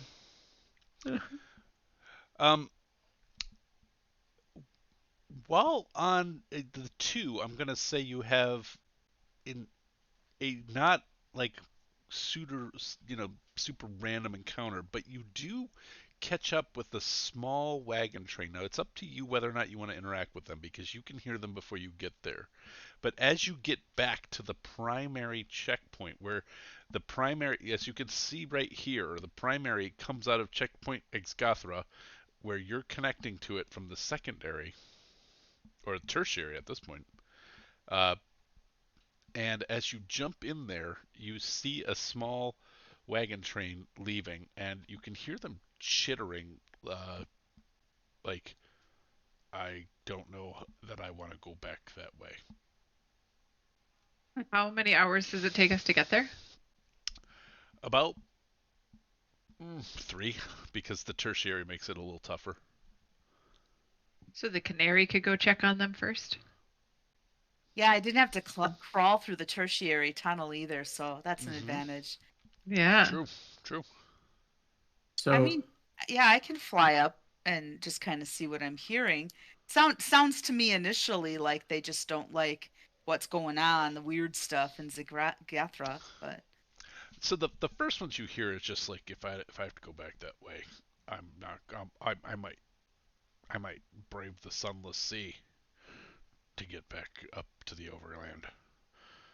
And then as you fly a little bit past them, there's a couple that aren't looking at each other. and they're clearly like there's a lot of recrimination. Not they're not looking at each other, but they're also not talking, and they're like, "Can we just say what happened at Exgothra stays at Exgothra? I don't. I I regret everything. And so it just there's this vibe of deep-seated shame. Oh man, somebody got stung by a jellyfish. Uh, as you guys That's why they had to pee on him. Uh-huh. as you guys What walk, does Meri bring back to us? well, when Meri Sure, I mean, I'm a bird. I can't really talk to you guys. Can you Right? do a little interpretive I dance can- though? You I can, can do the if you dance have a of language, shame. you can talk to Noobin. That's That's true. true. I mean, the owl has an understanding of languages. I don't know what a canary, like Do if they a have- canary do they has speak language. Auran? I should have been a parrot. that might have been a What happens at- little weirder. Yeah, Yeah. But not yeah, weirder than what these people have allegedly, seemingly experienced. I don't know. I mean, I can tweet out, a cheerful kind of thing. Like it seems okay, but like they're Yeah. ashamed. They're ashamed, but it doesn't seem like they're a danger to us. So I'm just gonna be like a happy little chirp instead of a warning chirp. I say we walk up close to near them, but not with them, so that we can cross through any checkpoints as part of the group, but not necessarily interact with them. Oh, I wanted to talk to them. Okay. Well, and no reason you can't, I suppose. As you Maybe step, we won't should do it in see their what heads. they're trading. as you step into the primary tunnel, if you are not a bird and you are a humanoid, I would like you to make a charisma saving throw. That's not good. Oh, that's okay. Just the effect of a spell. It is, yes, it is the effect of a spell, so if you have advantage or any kind of magical resistances, please use that. Because I never use it, I'm going to use Indomitable and re-roll. Okay. All That's right. better. All right. That's the first time I've ever used that feature. Yeah. Nice. I love it. Steve's used it at least once, I think, since I've gotten it. What does it? It lets you just re-roll. Re-roll any One failed saving save. throw. Yeah. Oh, one saving throw. Okay, Yeah. that's cool. Per long Like rest. legendary resistance almost. Or is Well, I have is 3 uses Yeah. of it. So Yeah, well, you guys are 17. I mean, Steve's what, 11? I don't know what we are. Steve's got 2 uses of it Oh, now. do we? Oh, okay. You guys have this strong urge to turn. Meri doesn't because animal. Although I probably should because you still have your intellect, but I was giving you like the benefit of being a canary, I guess. But the strong urge to turn south and go to checkpoint Scathra, it's almost pheromonal. But you shake it off and continue on.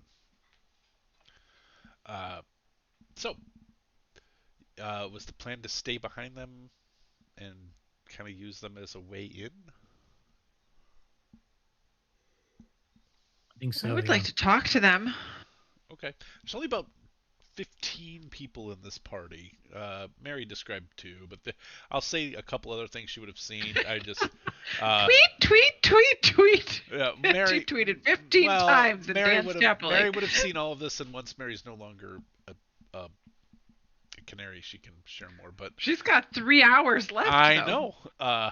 But she also saw somebody who looks like they've gotten a brand new whip.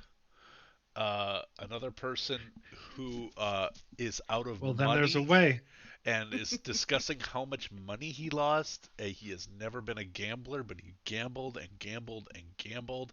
Another person who is hung over in the back of a wagon and drank so much he says he went blind from drinking, uh, and this whole group has just been a little worse for the wear. Another thing that Meri might have noticed, and as you guys are coming up behind them, they all seem to be sort of a modest means to begin with. Like what they're pulling in isn't all that great, and they seem to be, you know, maybe lower middle class people who this is possibly like a boy, we're gonna do this because this is the only way we can make money. Not high powered people. There's no glamour about them. They're not carrying a ton of money. They have no guards. Uh, so they don't seem like typical con marks, if that's a way to put it. I don't know. I'm probably overtelling, but I'm imagining this all coming out in a series of like 20 questions with Meri, and we're like, Meri, do any of them have whips? Cheap. They do. Yeah. Um, or she's like scratching drawings out, like tweet once if it's bigger than a bread box. Really? Yeah. So, but by at this point, we've. I'm saying that you guys actually can observe that stuff by the time you see. Yeah, I'm just messing. Okay. So we've fallen in with them at this point, right? Yeah. And so, are they receptive to us? Are they ignoring us? Are they leery of us? Because we are armed to the teeth. They, at first, are very skittish, and one of them goes, "God, not anymore! I can't take anymore!" And like starts scratching all over his body. And as soon as you guys appear to not be like a real threat to them, or you're all just like whatever, they kind of like, oh, okay, but like still like lots of like not wanting to chat a lot. uh, a lot of downcast eyes. This is the worst trip ever. Um, I don't want to ever talk about this again. So, but yeah, there's people who are in various states of disarray, I guess is the best way to put it. Yep. This party is ramshackle.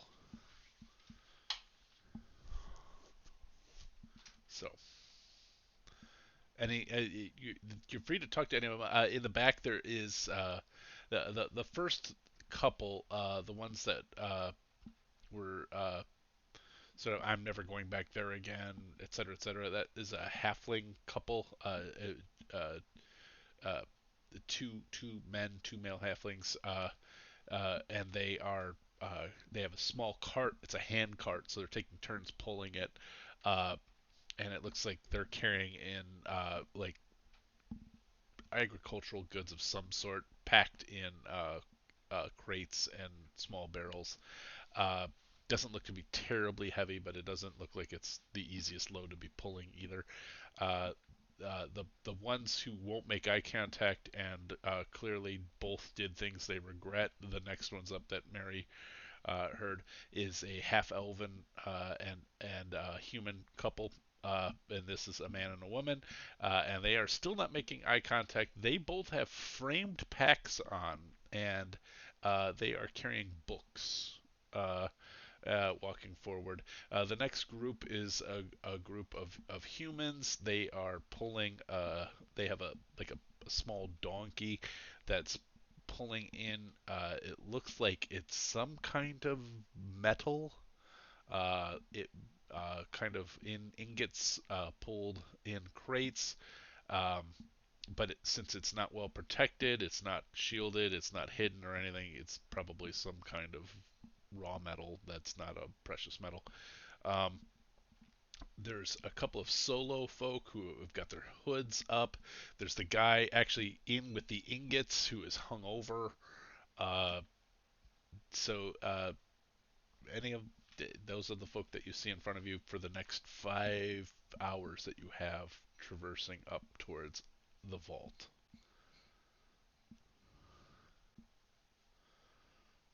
Not even 5 hours. You guys are traveling probably faster than that. It's probably only 2.5 hours, 3 hours till you guys get to the vault.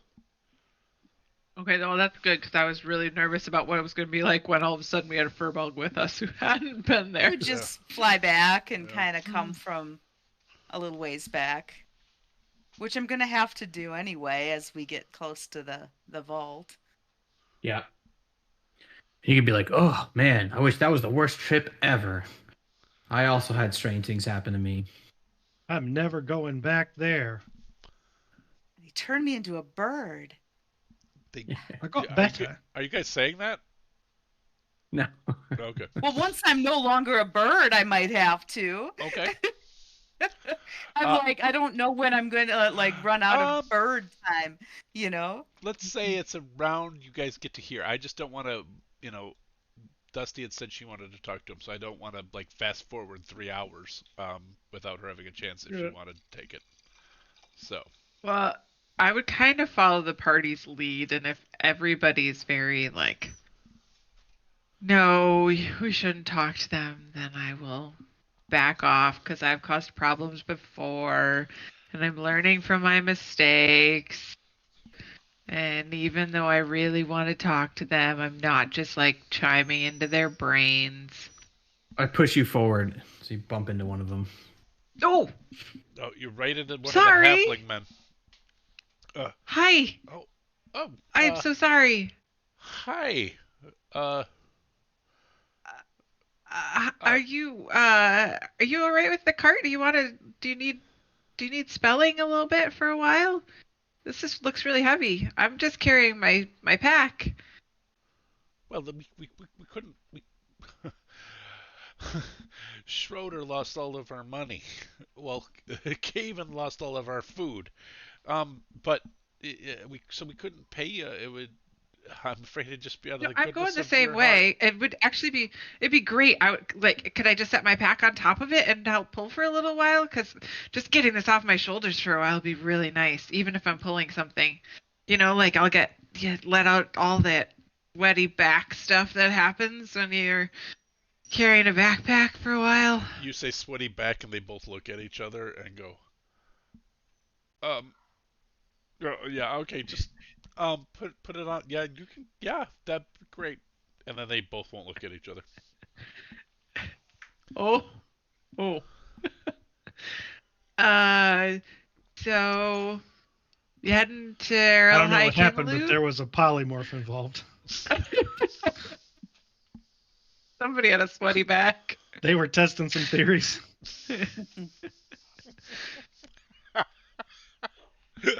One of them, even though male, one of them is pregnant.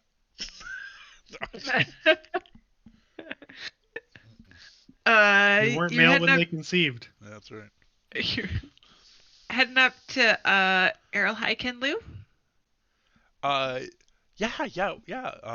Well, actually, we're I think, and one of them pulls out a map, and it's nowhere near as good as yours, the one that Meri has. Of course not. And they're like, that, as far as we know, this is the only place to go now, unless you want to take the pitchy flow out to the Sunless Sea. And Caven looks over at, oh my god, I forgot his name. I just gave this Caven guy. And something with an S. Schroeder. Yeah. Looks over. He's got a cat. Looked over at Schroeder and a piano, and he says, yeah. Well, Schroeder thinks we should take the Sunless Sea back, but that's dangerous. And Schroeder's not as dangerous as going back through that checkpoint. Oh, yeah. The Sunless Sea, really? We hadn't thought to even consider taking the Sunless Sea. Well, for good reason. It's really, really dangerous. Although, I mean, you look like you're armed and ready for action. But for merchants like us who are just taking a swing, hoping to, hey, gosh, I hope we can sell this tobacco. If we sell this tobacco, it's our year. I'm just glad we got out of Exgothra with any of it. I mean, I think we lost almost a third of it. Wow. I've never tried tobacco. What's that like? Would love to give you a sample, but we're a little short on cash and we're gonna need everything. Would you be willing to pay Oh for no, it? I can pay for it. Yeah, I just don't know what it is. Oh, you either chew it or you smoke it, or some people grind it up real fine and sniff it up their nose. Ugh, that sounds disgusting. I wouldn't recommend it. Any of it, What or just this nose one? Well, I enjoy a good pipe of it. And he pulls out a pipe and he's like, now, not smoking currently, but this is, Why? you can put the tobacco in here, you light it on fire, and you slowly pull it into your mouth, but don't inhale it, and then just blow it out. It's very relaxing. How much would it cost me to Also, try your if pipe? you're under the Is age that of allowed? Is that a 18, weird Alice thing? Hydra, we do not recommend tobacco or any type of tobacco use. Even over 18, we don't recommend it. We don't, but especially to minors. Is it like something where I could borrow your pipe while we walk to try? Is that weird? I don't know what's weird. Is it weird?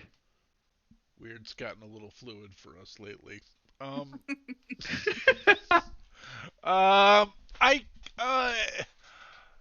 look. I'll tell you what. And Schroeder looks over at Caven, and they're like holding up their hands, and you can tell they're like trying to come up with an amount. Well, like, I don't really have a lot of change, so I've got a gold. Would that be okay? Would that gold have a friend? Oh, you want 2 gold? Yeah, 2 gold. How much is it to get like a bag of this stuff? Like, if I wanted to have enough to have like 5 pipes, how much would that cost? Well, right now we're charging you a little bit of an upcharge, but it would usually. But then borrowing your pipe. Well, that's fair. But also because we need the money. But normally, you can tell they're trying to be honest here. Normally, 1 gold would get you 5 pipes worth easy. Oh, okay. Well, all right. Well, I would really love to try it. So, and I'll fish around and. All right, he pulls out a pipe. He hands you a pipe, and he gives you a pipe full of tobacco, and then he feels bad and he hands you 1 gold back. Oh, don't. It's fine. My purse is really heavy right now. It's fine. Must be nice. God, I have so much money. I don't even know what to do with myself. I live to be level 17. You see the canary just shaking her head, like, what on earth? I'm trying to be nice. Yeah, being nice is one thing. Saying, I got so much money, I can't carry it all. Hey, well, I have something else maybe you haven't tried. Have you ever been mugged? Well, I'm gonna bring out 10 coppers to see so much copper, and then I'm gonna hand him 10 coppers and say, you can take these, right? You can have them. They're just like so heavy. Somebody paid me all in coppers. You just told him a second ago you didn't have any change. You only had a gold. Yeah. And then you just handed him a handful of copper. Yeah, True, I'm not a great liar. Yeah. God. I'm sorry, I'm just an asshole.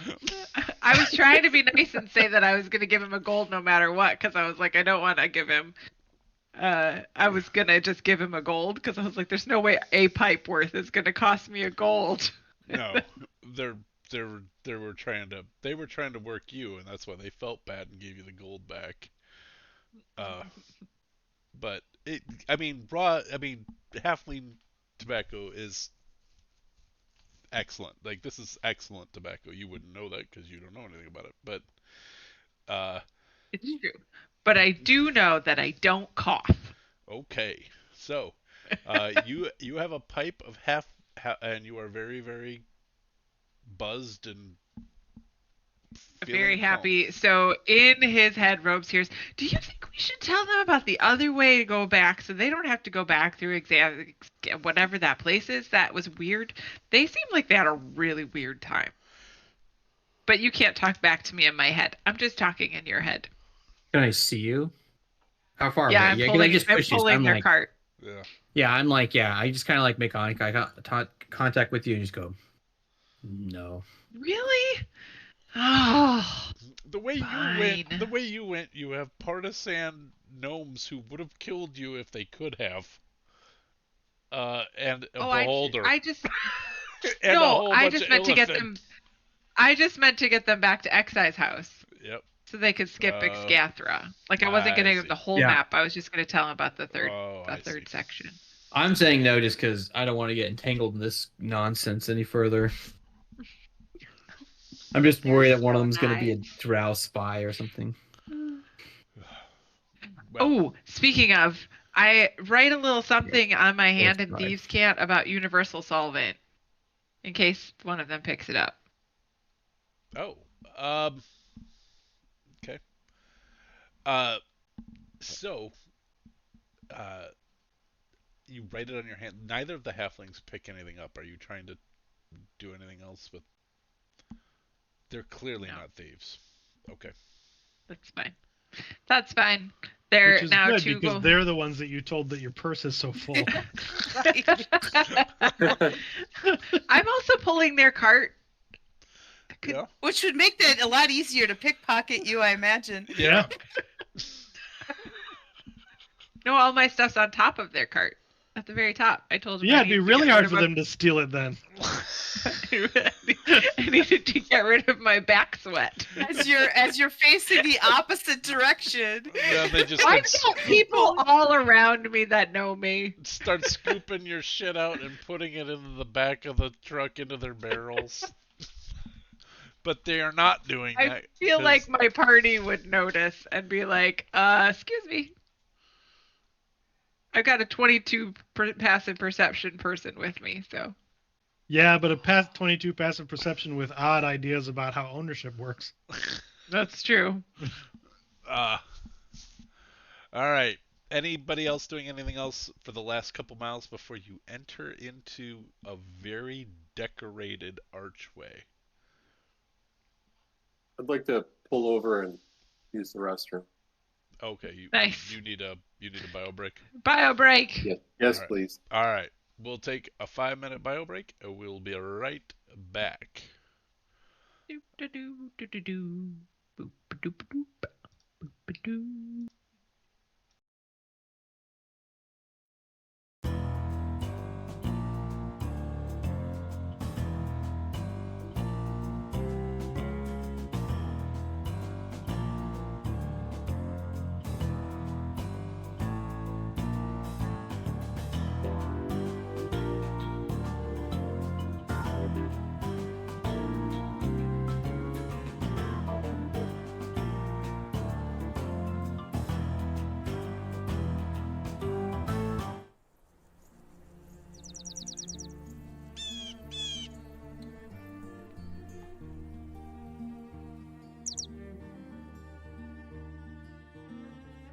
Wingspan is a place full of birds.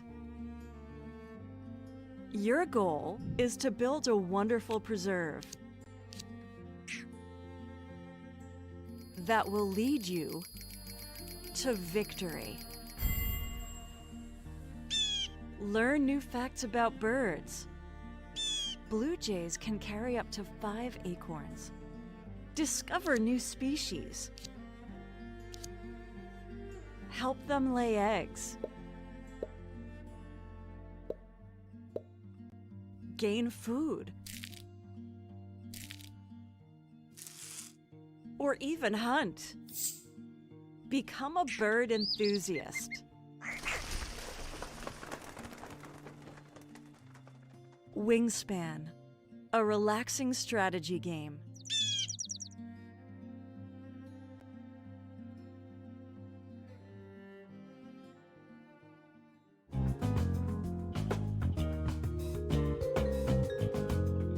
Lavender Legal Center is a nonprofit providing legal representation and related advocacy by and for LGBTQ Iowans. Lavender provides direct representation, advocacy, and referrals, with a priority for serving those with low income and LGBTQ youth. Lavender operates with 4 main core values. The first is equity, recognizing that legal aid and related advocacy are basic human rights. Second is inclusivity, providing equal access to services for those who are marginalized. Third is dignity. LGBTQ people are worthy of advocacy no matter their specific need for assistance. And fourth is compassion. LGBTQ people in need of legal services come to the matter with great vulnerability. To best serve those individuals and families, Lavender Legal Center must have concern and understanding for their sufferings.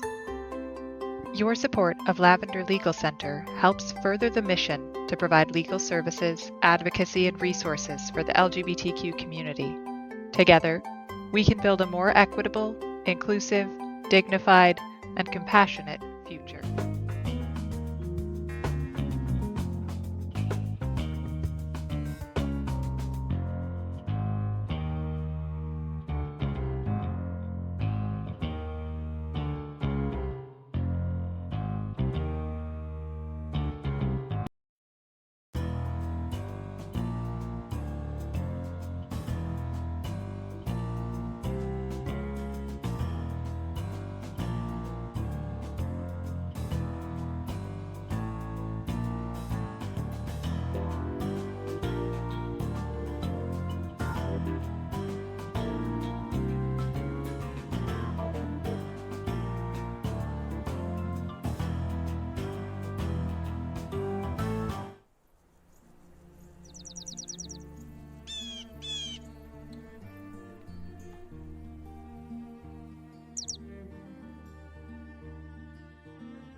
Wingspan is a place full of birds. Your goal is to build a wonderful preserve that will lead you to victory. Learn new facts about birds. Blue jays can carry up to 5 acorns. Discover new species. Help them lay eggs. Gain food. Or even hunt. Become a bird enthusiast. Wingspan, a relaxing strategy game.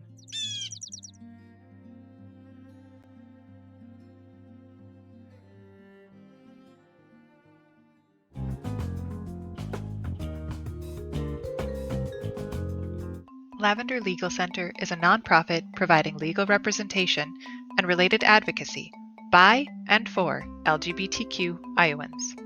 Lavender provides direct representation, advocacy, and referrals, with a priority for serving those with low income and LGBTQ youth. Lavender operates with 4 main core values. The first is equity, recognizing that legal aid and related advocacy are basic human rights. Second is inclusivity, providing equal access to services for those who are marginalized. Third is dignity. LGBTQ people are worthy of advocacy no matter their specific need for assistance. And fourth is compassion. LGBTQ people in need of legal services come to the matter with great vulnerability. To best serve those individuals and families, Lavender Legal Center must have concern and understanding for their sufferings. Your support of Lavender Legal Center helps. And we're back. So the party is behind this sort of sad sack, hung over, just not proud of their last couple days. Small wagon train making their way towards the vault of the Drow at Arrowlie Kinlu. And as they pull into the last mile, this primary, 20-foot wide, 20-foot high, sometimes dressed stone cavern, an archway appears. It doesn't just appear; it just comes into view. with keystones that any of you who can read Undercommon, because Nuban you can't read every language, you can only understand it when it's spoken. So any of you who can read Undercommon can read the Vault of the Drow, the home of Erolai Kinlu, beloved of Lolth. And it's a massive opening. And the group of people in front of you kind of are almost breathing a sigh of relief because this is where they're heading to sell their wares. And this has been a difficult journey. Now, we were told when we get to the vault, that's when we have to turn in our tokens. You were told there is a checkpoint called the Black Tower. Okay. And you will see it when you enter the vault. It is impossible to miss. The Black Tower overlooks the expanse. If you guys enter the vault, I will put you on that map, but otherwise I'll wait until you tell me otherwise. Well, I guess I was just asking because we're not coming up on that point right now. We're going through the archway, but that's not like, That's not are the there check. guards? No, are there are actually no guards. No guards. Okay. Yep. I'm sure that says something nice and welcoming. I guess I translated it, and I don't think any of you speak Undercommon. No. Oops. Oh well. I guess I would. I mean, I'm probably out of wild shape time anyway, and if I'm not, I will. This is as good a time as any to not be a bird anymore. So. Okay. But you've had a nice 6 to I 10 got to hours fly. of flying. Yes. Yep. That's right. So. Well, do you need? I should probably give you your cart back, right? Oh, yeah, that's probably best. I mean, it's our first time here, but my understanding is we're gonna have to check in at Black Tower, and then we'll have to turn in these badges we got at the radio depot, and they'll give us cloaks. Is my understanding. Yeah, I've never been here before. Any other tips? Well, we haven't been here before either. But once you get to Erolai Kinlu, I guess they can't grow anything down here that's not like a fungus or doesn't grow on some weird magical crystal light. So crystal light, that's probably a great name for a product. We should maybe market that. But anything that doesn't grow on that, they can't get. So our stuff is considered a delicacy, tobacco, and we bring it down here, and the nobles look for it. But that's all I know. I'm hoping we don't get rooked, because we kind of we learned here at Checkpoint Exgathra, we sort of come off as rubes. That's good to know. I feel like I may also have that presentation method. Well, I wouldn't be talking about how much money you have. Nope. I think you might want to keep that a little closer to your vest. Right. Thanks for the tips. What we were told, what we heard back in Neil Drow was that if you're gonna go down here, it's dangerous. But when you get to the final place, everybody here's kind of a cutthroat. Not really, up and up on the deal making. So we have a contact. So somebody on the inside. Would it be helpful for us to have a contact? Well, if you don't have one now, I don't know how you'd get one. Any chance you have a contact we could share? Are you selling tobacco? I have 4 pipes worth. Uh-huh. I'd sell it for real cheap. Yeah. Well, I'll tell you what. I'll Not be, your sales. I'll tell you what. I'll let Sheldon know you're coming, and you think of something that might be worth it for somebody to sell in a place that is looking for things to sell that they don't have. Uh-huh. But I'll just tell them there's this nice elf lady. Wears goggles. Oh, thanks. Um, I do. and I'll tell them you're coming. What did you say her name was? My name's Caven. Oh, no, I'm sorry. I meant the contact, but nice. Thanks. His name is Sheldon. Sheldon. Sheldon Sunday. So I just go to Sheldon and I say, "Give it to me, big Sheldon." That's right. Okay. Got it. Okay. Thank you so much for hanging out. It was nice.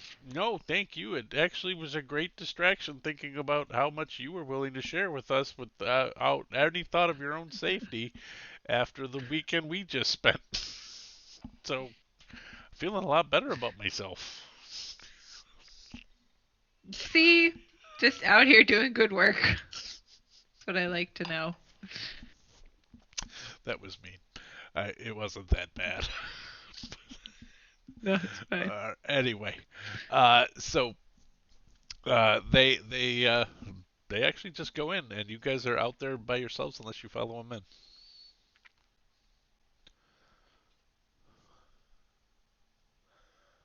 We following in? Yeah, I don't know. I Yep. guess I don't I've- see any. I haven't heard any other reason that we wouldn't, right? Yeah. So Yeah, there's no guards or nothing. Yeah. Going in. Do this. And help me. There was something that was said earlier that I meant to ask about. Was the comment that the vault is in the city, or is that this is inside? Like everything we're in is the vault. Everything we're in is the vault. The vault is Okay. an enormous cavern the city is inside of. Got it. That's what I thought I heard, but I wanted to Yeah. triple check because it's interesting but unusual. Can you guys see the roleplay give token? Yes.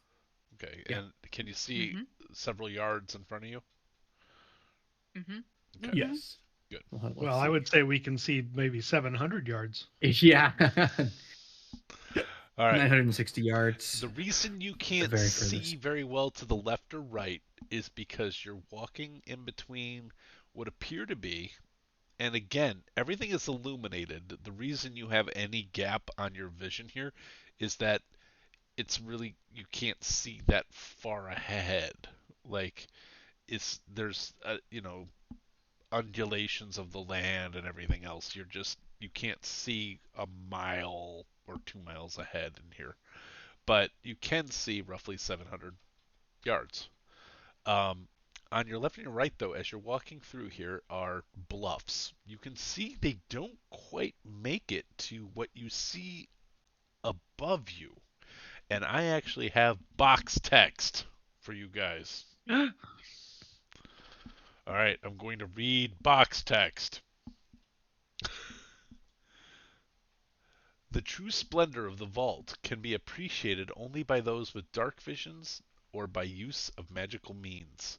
The vault is a strange anomaly, a hemispherical cyst in the crust of the earth. An incredibly huge domed vault over 6 miles long and nearly as broad. The dome overhead is 100 feet high at the walls, arching to several thousand feet high in the center. When properly viewed with dark vision or magical means, the radiation from certain unique minerals give the visual effect of a starry heaven, while near the zenith of this black stone bowl is a huge mass of some magically glowing mineral. Anybody can make an Arcana check if they'd like to figure out what that is. That glowing mineral sheds a lurid, ghastly, ghostly, plum-colored light to human eyes, but with dark vision, it's a wholly different sight. The small stars nodes glow in radiant hues of mauve, violet, puce, lilac, and deep blue. The large moon Ugh. casts beams of shimmering amethyst, which touch the crystalline formations with colors unknown to any visual experience. The lichens seem to glow in rose matter. I don't know what that is. This is Gary Gygax's language, by the way. This is how he wrote. Uh, for those of you unfamiliar with Gary Gygax's writing, you are hearing it now. Uh, the lichens seem to glow in rose matter and pale damson. The fungi growths give off golden and red ochres, vermilions, russets, citron, and aquamarine shades. The rock I feel like walls. someone just got a thesaurus and started plopping in words. Okay. If you've already used 2 adjectives, you better throw in 2 more. His prose is pretty purple. But his prose is puce. yeah. Or aquamarine, or wait, And meridian, No, or no, what no. other? Whatever. It's pale damson. But It's also lurid, languid. yes. And also, he. All right, I'm gonna say that after I get done with this paragraph. Okay, I'll get sorry. into it. I won't distract. He is a weirdo. Well, he was a weirdo and creative, and he came up with the game we all love and play with another person. He came up with an iteration of the game that turned into the game we love and play. It's true, but What he created wasn't fun. I liked it. I liked it back in the 70s and 80s. I liked it a lot, but I like this better. The road stretches downward between the cliffs on either side, so that's why you can't see to the left or right. Its bed strewn with crushed crystals, which faintly glitter to the onlooker, but which give off a lucent blue glow, an enchanted pathway to those with dark vision. In contrast, the jutting prisms and sheer and jagged rocks to the sides lend the pass a strange and foreboding air. All right, that is. I felt compelled to read some of Gary Gygax's. Or I changed because back then you had 2 types of dark vision. You had ultravision and infravision, and they both did different things. And so in 5e we only have dark vision, so I had to change it for that. But so what you guys are seeing, all of you having at least access to seeing in dark vision, are like you're walking into like a glittery kaleidoscope of apparently puce and whatever pale damson is. I don't even know. I just don't know what that is. But you,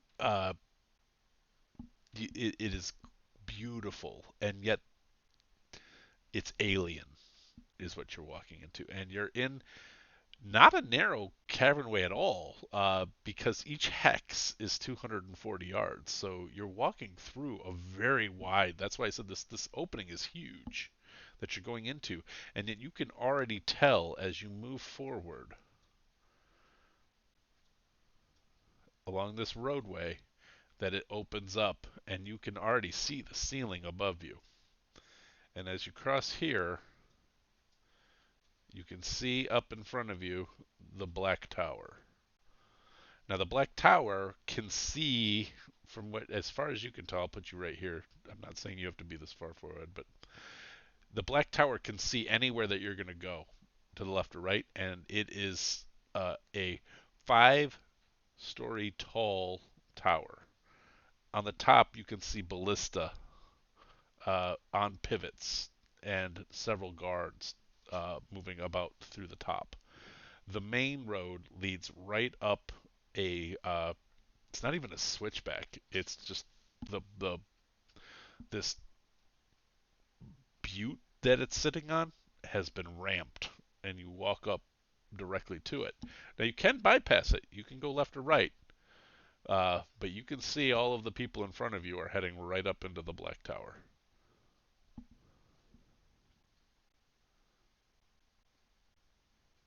Veilla has tripped over everybody like 7 times, just absolutely gobsmacked by the view and the intense, like, starry night kind of feeling. I'm really nervous to go through the tower, but it sounds like they give you a cape. If you don't have a cape, you'll stand out, I imagine.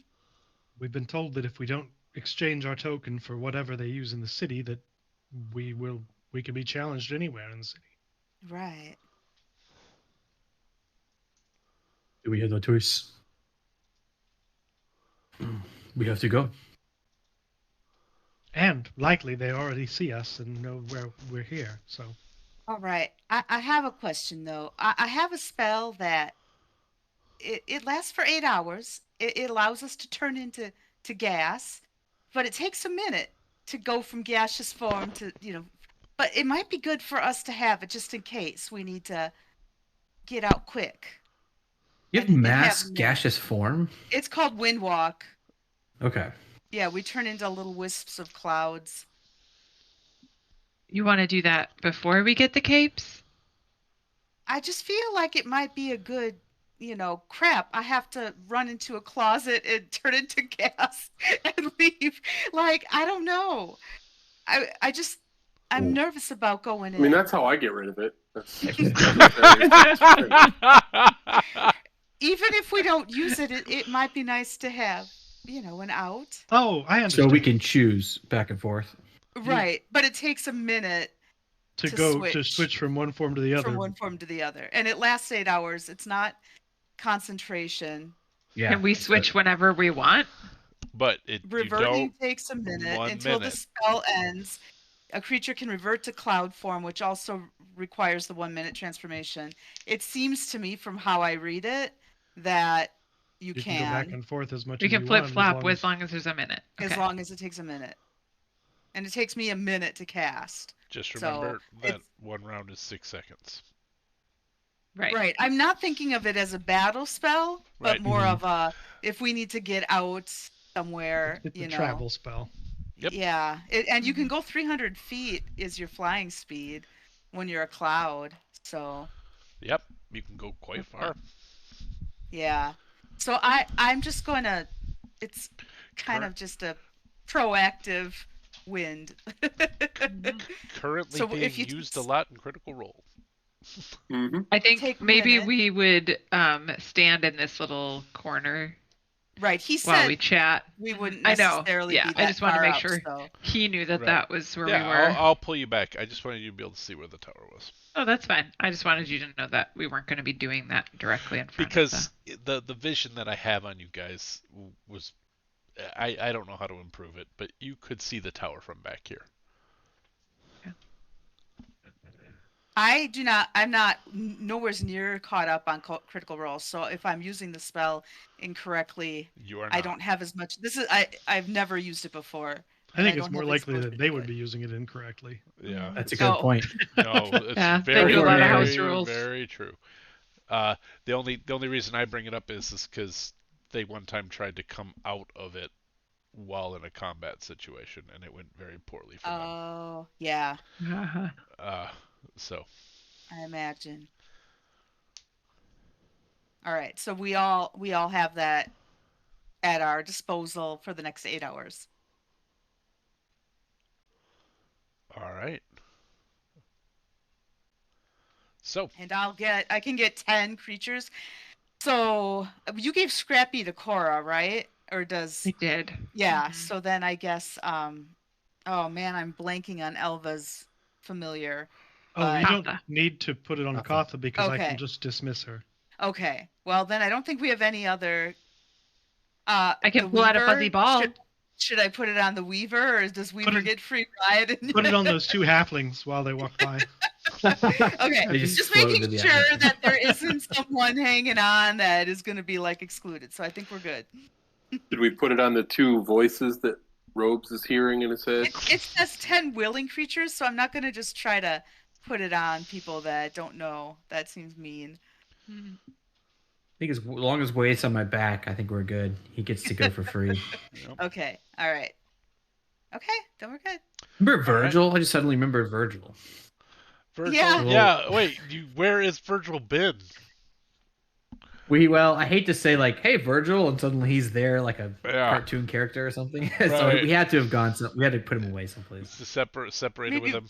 Yeah. Yeah. Yeah, he's with Cora. was- Let's do that. Yeah. All right. That predates me. I don't know who Virgil is. I don't It's a either. Seagull, right? He was a does- seagull familiar that I adopted, and like had like 2 sessions. I remembered him, and then like just forgot about him.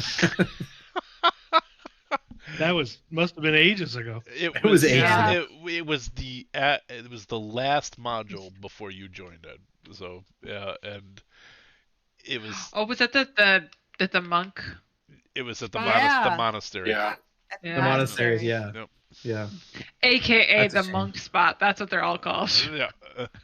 The The monk monks spot. hang Monk out. spot. I got Waith, and there's like too many characters. Like I had. Yeah, like, yeah. forgot I about think him. I think you may have been overloaded with things. So okay. Okay. So what do you guys want to do? Are you gonna turn into wind and blow right over the whole thing, or are you? No, Gonna... we need capes. No, I think We're we need going the in. capes. Okay. I'm just concerned, guys, because my token's a fancy token, and I kind of got you. outed myself, so I'm not sure how they're going to respond. But if it We'll gets come- scary, I'm just going to hidden step away into a closet and turn into Can- wind. Can we Steal somebody's in. cape later on. can we like maybe come in as your disciples, your followers? I mean, I'm not very good at deception. So it's hard enough to, like, I didn't But- lie before when they asked me. I just basically prevaricated. Well, and So so if I'm maybe- challenged, this could be very difficult for me. Well, I maybe have somebody who's good at deception talks as you're talking, like your advisor. It could Go be ahead. that I was going to suggest that I could be you could be whispering in my ear, and then I could be translating for you. I don't know the religion, if your voice is too holy or too sacred, or maybe only I understand you. I like that idea. Or Newbin can punch me in the throat, and then I really couldn't talk, and then I wouldn't have to lie or perform. It would be the truth. That seems extreme. I know, but You know, I just want to point out how many times you yelled at me for kicking somebody so that they would go unconscious to heal them. Veilla, were they asking you to kick them? I'm asking to be punched. It's a difference. Consent is key.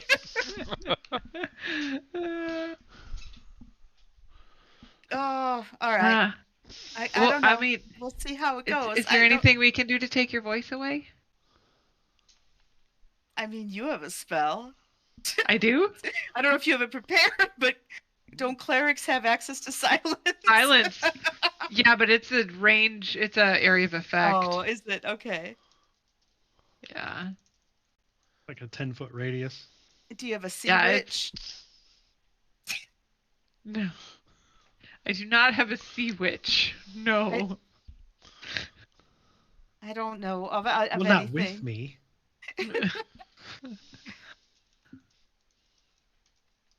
I Come on, could cast blindness can't, and deafness. I Then you think wouldn't that be able the to hear throat them punch to respond. makes a sense. Like, yeah, but then they would know you're casting a spell. No, I could just like put it on you. You'd be Put- deaf. I could cast deafness on you. on me. Okay, and then I Yeah. wouldn't be able to hear, so then I Right. couldn't. Yeah, I got you. And then I could communicate with you in your head, but you wouldn't be able to talk.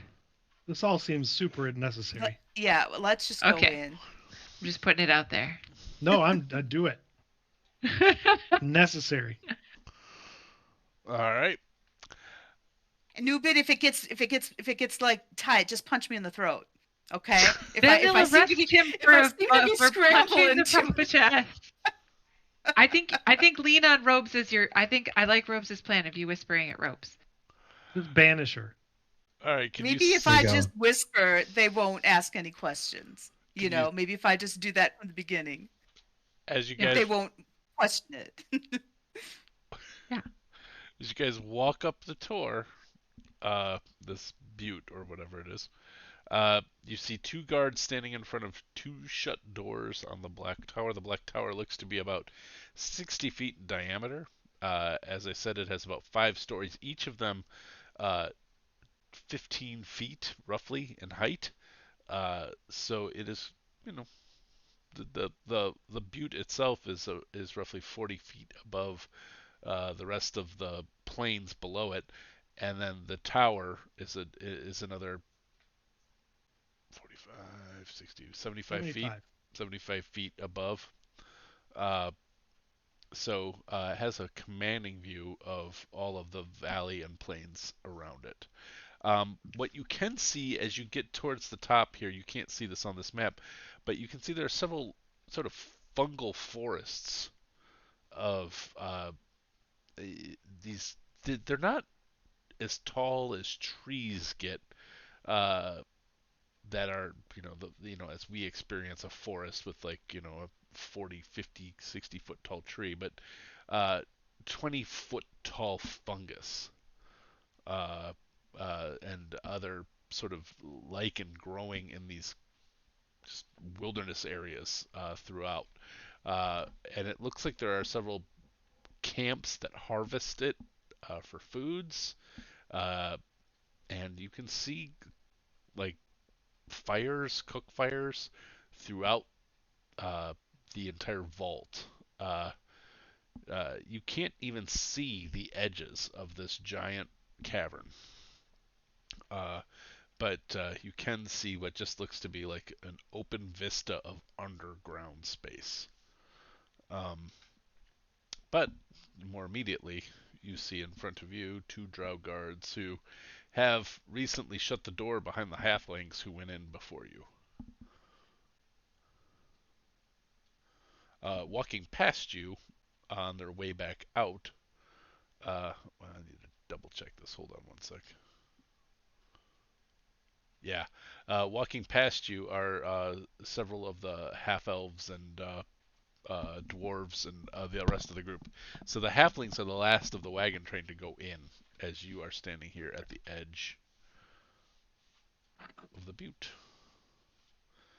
Now, yep, go ahead. would we have, so just to make sure we've got our story straight, 2 things. One, do we have any reason to believe that us just coming in is a problem? Like, do we feel like they may question us and investigate us? Like, do we really need to sell this, or is it just more our cover story? I think we're known to Gellin, and he's gone. We don't know where he is. We were, we don't know what anyone was told. I mean, I'm not trying to speak for the DM, but from what you've shared before, Paul. Yeah, no, I don't know what you guys would think, but that's what I've put out there for you. Yeah, you don't know anymore. Okay. All right. And then I guess the follow up would be, do we feel like is there a good, like, do we have enough knowledge? And I'm asking the party too, that there's a pretense for why this prophetess needs to come here. Like, is there a temple? Is there a known, like, entity? She's here. Is she just here to spread her word? Isn't there a temple? Isn't that where we're going? Yes. Yeah, I think when the guy told you must be a prophet, he pretty much said you had to go here.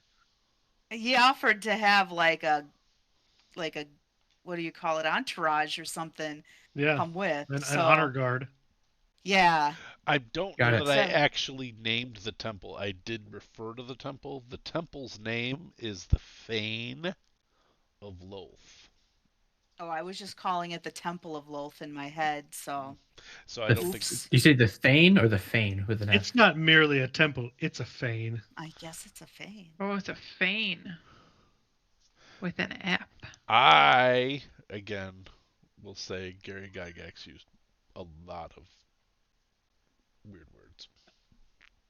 Gary Gygax had a thesaurus. So, also, I mean, I would be able to truthfully say that's where I'm going, because that's where we're going. I am going to say this now because I'm probably going to remove this from the game, but I feel like the player should know that I did this. I was reading through the details of some of the rooms in a later part of this adventure. You can't remove it. I am gonna remove it because I Ah. said I would not have a What? gimp in a game again. Are you kidding No. me? I'm not kidding you. Doesn't say it's a gimp, but it's what it's describing is a gimp. And I went, Wow. are you effing kidding me? You just broke Winston's heart.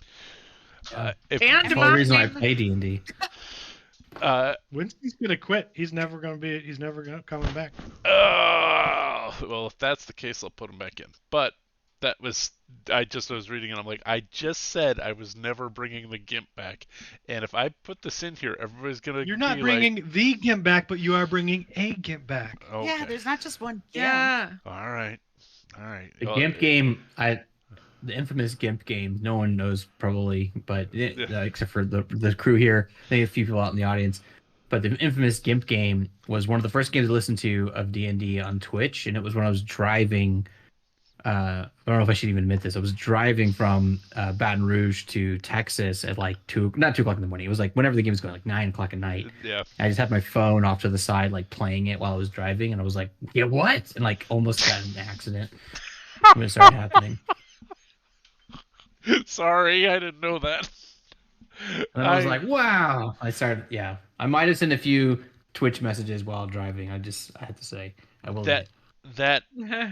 That game was based on drawing numbers out of a Fiasco book, so part of that comes from Fiasco, but also We'll part blame of it Fiasco. because I think that entire concept, ever since Pulp Fiction, I have thought was like, what a strange Dungeons and Dragons-y type thing to have in a basement. Yeah, absolutely. So, okay. That's so neither sad. We're here not going nor to have any more viewers. How bold of you to assume we had any to begin with. All right. We are getting close to Tony's pumpkin time, so I do want to just get us at least into this section of it before we call it a night. How is it you guys wish to approach? Are you just going to walk forward? You can make an insight check when you were asking what you think the vibe is. You can make an insight check on the guards in front of you as they are clearly observing you walking forward. I will do that. I think we had Meri up in front by robes. I think it looks great. I'm walking up. All right. Wait, were you not in agreement with our plan? Was Elva not in agreement with the disciples' plan? No, I'm just commenting on the fact that my insight was a 2 on the die. Oh, okay. That's not good. All right, not good for me. 13. Okay. They look like guards. They do look like they are looking at you warily. I would say both Elva and Robes probably have similar experiences with a wary look that perhaps wasn't quite the same, but not a look of recognition, not a look of high alert. But also, is there a symbol of the? Also, sort of explainable by everybody else was coming in with lots of carts, and you guys are coming in with like great swords strapped to your backs and full armor. Flaming swords. Yeah. I only have one greatsword. Yeah. Yes, but Winston has another, or Robes does. True. I wish I had. I don't even have a spear anymore. No. But now that's on Robespierre's back, or sorry, on Newman's back. So anyway, what do you guys wish to do? Yeah, I'll take the front, and well, I guess what I was asking is like, cause I'm playing back that session. Was there a symbol of the prophet that Meri had? I feel like there was like a symbol or a trinket or something. I got a She has special a special token. badge. She got a special. Oh, it's the token. Oh, Yeah. that's right. And I gave the owl pellet token to somebody else, so they had It was that. me. I had that. So Veilla has that. And then the token. What's the symbol on the token? It is a sort of a circle with 8 legs coming off of it. It's not highly decorated, and then on the back, I believe I said the name Isle Serves is on the back. Okay. I was debating like sketching it on my arm or something, but I think we'll just go. Yeah, so I'll just walk forward and hail the guards, ideally with Meri nearby. Yeah, I'll go with him. Okay. And are you in I keep saying it wrong. Drow form. No, because I think I was just in my own. I was for Bog Mary because I had lost whatever Okay. Yeah. my It's cat the symbol. shape or whatever. So I'm gonna be myself, and I have the thread I'm wearing, but I think I'm wearing it as an anklet, so it may not be obvious. We can't Okay. see your rolls, so I know. we I don't know put why it. you're laughing. I put it on private for a reason, and I rolled really, really badly. All right. Going to cold. So All right. as you guys approach, are the other three of you holding back, or is it Meri and Robes are leading, and the other three of you are following? I would put them in Second the thing you back if said. they would. Mhm. Yeah. Yeah, just follow direction. All right. So when you guys, you can move yourself back, but have you moved this far forward? Oh, I'm sorry. I didn't realize our individual tokens were there. Oh yeah, Otherwise, sorry. Oops. there. Okay. Yeah, Yeah. I'll go. Okay. When you get to there, Robes, you notice the guard on the left is nodding towards the door. Well, actually, what's your passive perception is 10, right? Yeah. Yeah, you notice this because I rolled a 5. Beautiful. For both of them, I rolled a 5 twice in a row. So as they're nodding you towards the door, a bead of sweat is dripping down the side of their face. Oh, it's Total Recall. Mhm. As they go, Right. go on in, and one of them leans in and opens the door for you.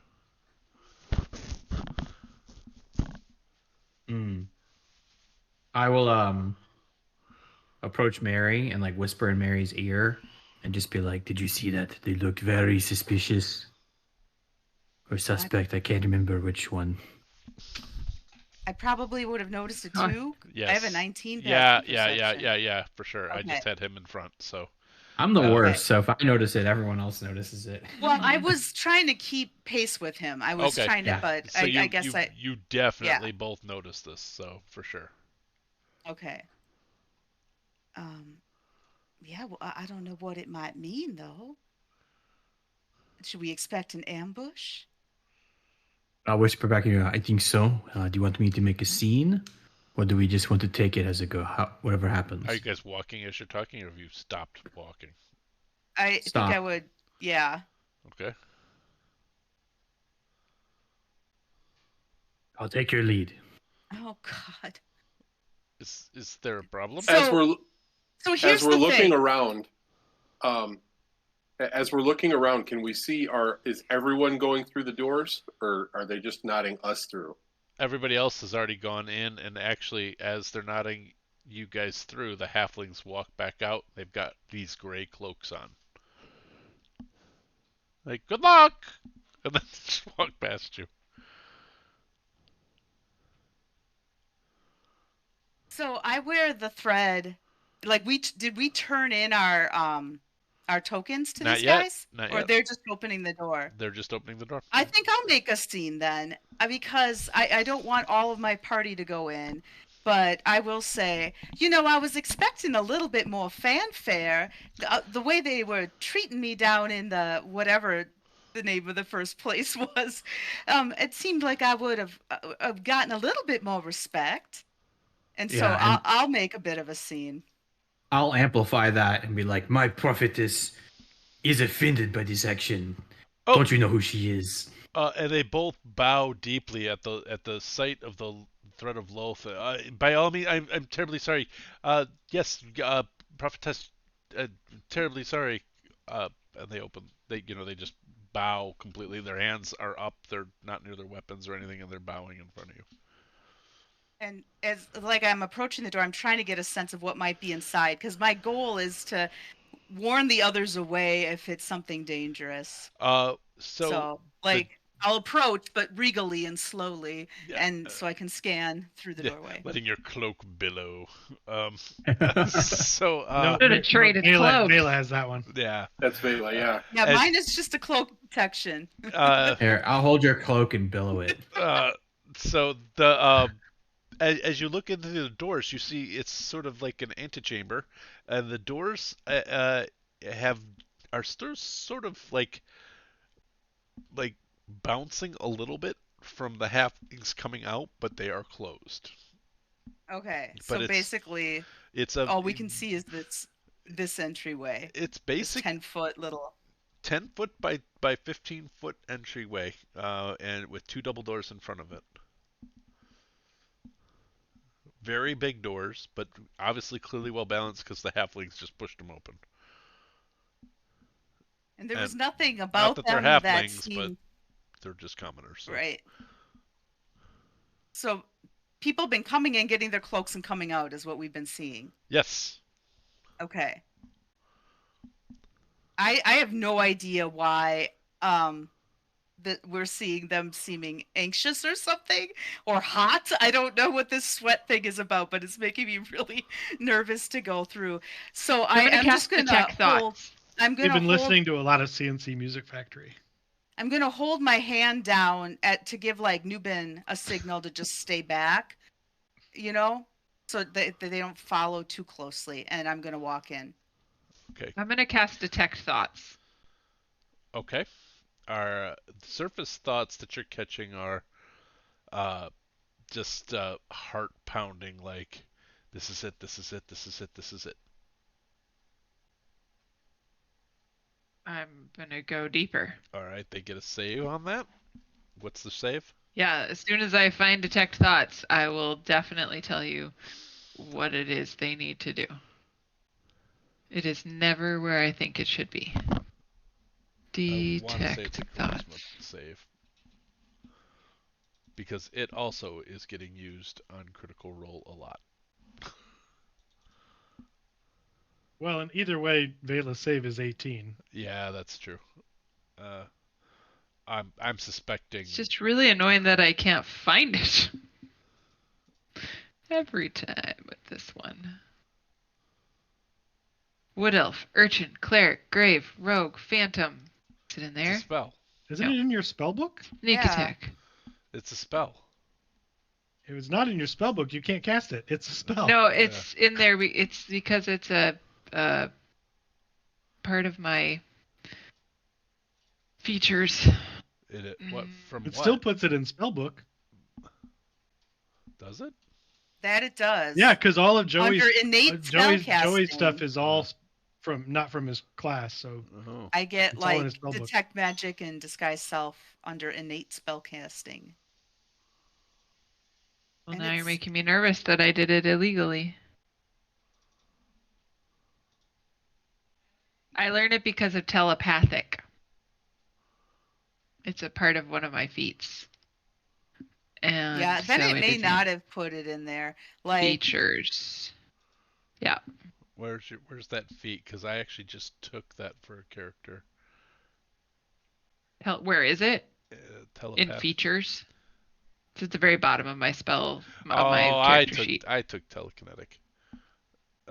it's at the very top of your spell book. Yeah, it is. Oh, that's why I didn't see it. Because I It's the went second, hunting. second one from the top. Wisdom saving throw. Okay, I don't see it at all. it's right Oh, at the top. it's because I have it filtered to show me prepared spells. oh, And so it doesn't show me, and it didn't show me any of my at-will spells or any of my cantrips. That Oh seems yeah, I dumb. never have that filter going because I just turned it on to see how many if I'd remembered to import when I picked my 18th spell, and I hadn't. So I had turned it on at the beginning of the game because I realized that I'd chosen it in D&D Beyond, but then hadn't imported my new spell list. oh, That's a fail. And which are you casting on the person? Which one? The one that we saw the bead of sweat on. Okay, that's the one on the left here. So it's happening. It's happening. It's happening. It's happening. It's happening. All right, just remember to move forward. Remember to move forward. They're very dangerous. Remember, they're very dangerous. And maybe that guy will leave. Oh, God, the undead guy. Remember to move forward. Yep. So they start moving forward as you guys move back in. I'm going to communicate this into Mary's head and then try to communicate it to Rove's too, depending on how much time I have. Did you catch the last thing Paul said? It's happening. They're very dangerous. Remember to move forward. Nope. Maybe No. that undead guy will leave. Was the last thing Paul said. Maybe that undead guy will leave. Ellen? Okay. That Got seemed it. important. I thought you had I to did make not sure you hear got that. part.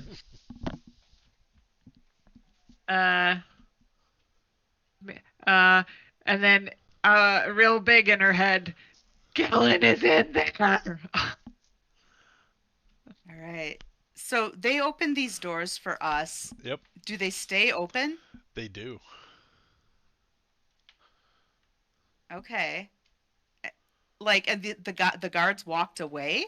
Yeah. Now, when you guys walked up, you did notice several guards. You saw this from far away. Several guards on the tower with ballista. So, Right. But in this entryway right now, Yep. there's nobody in here but Robespierre, Correct. Just you and Robes. and we're stuck between these two doors. That's correct. So if I shut the doors, Yep. is that okay? You can. Yep. I'm going to shut the doors Okay. and try to start turning into wind because I don't know what's going on and I hear this and I'm scared. So I'm going to see if I can take a minute and turn into wind. And I'll tell Robespierre that's what I'm doing. I'm like, I don't want to go in there with Galen. So I'm, so that's what I'm going to If- try to do. See if I can get a minute. On the wind spell, Mary, can we go through like cracks and under doors and things like that?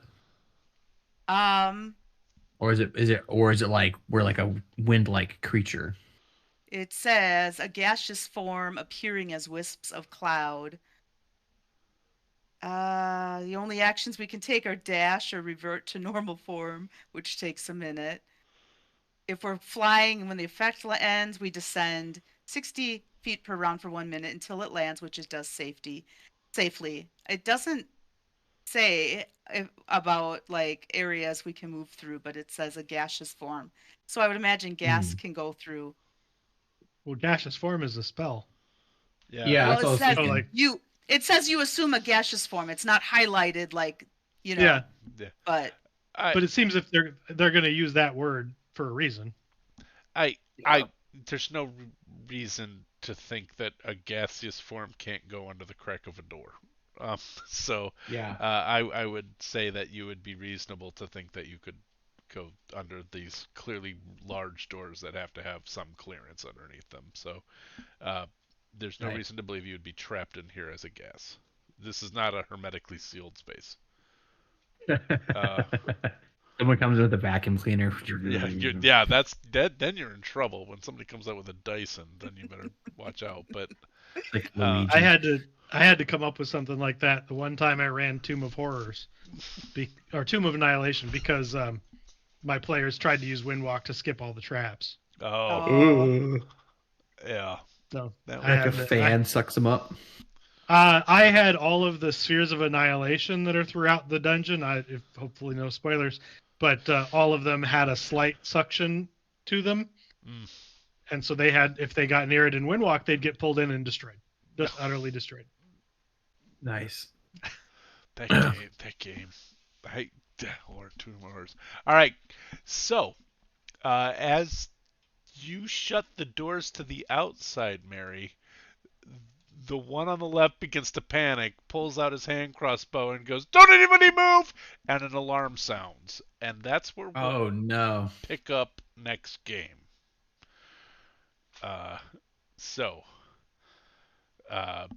That's 3 of you are on the outside, 2 of you are in the annex, and we'll pick up there in, I hope, 2 weeks' time. Well, those 2 guards outside aren't gonna last long. No, they're fucked. But, Doomed. and they know it. But we'll see. We'll see what happens when we come back in 2 weeks.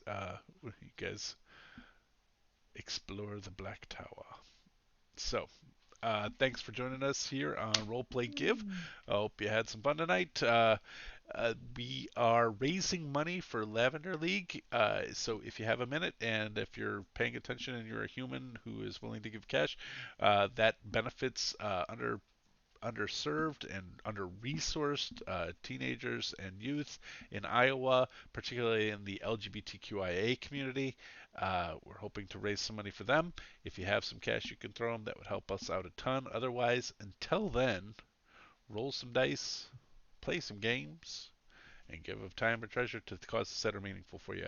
Thanks a lot, and we'll see you tomorrow night for the Warbler Brothers World Tour in the darkest timeline.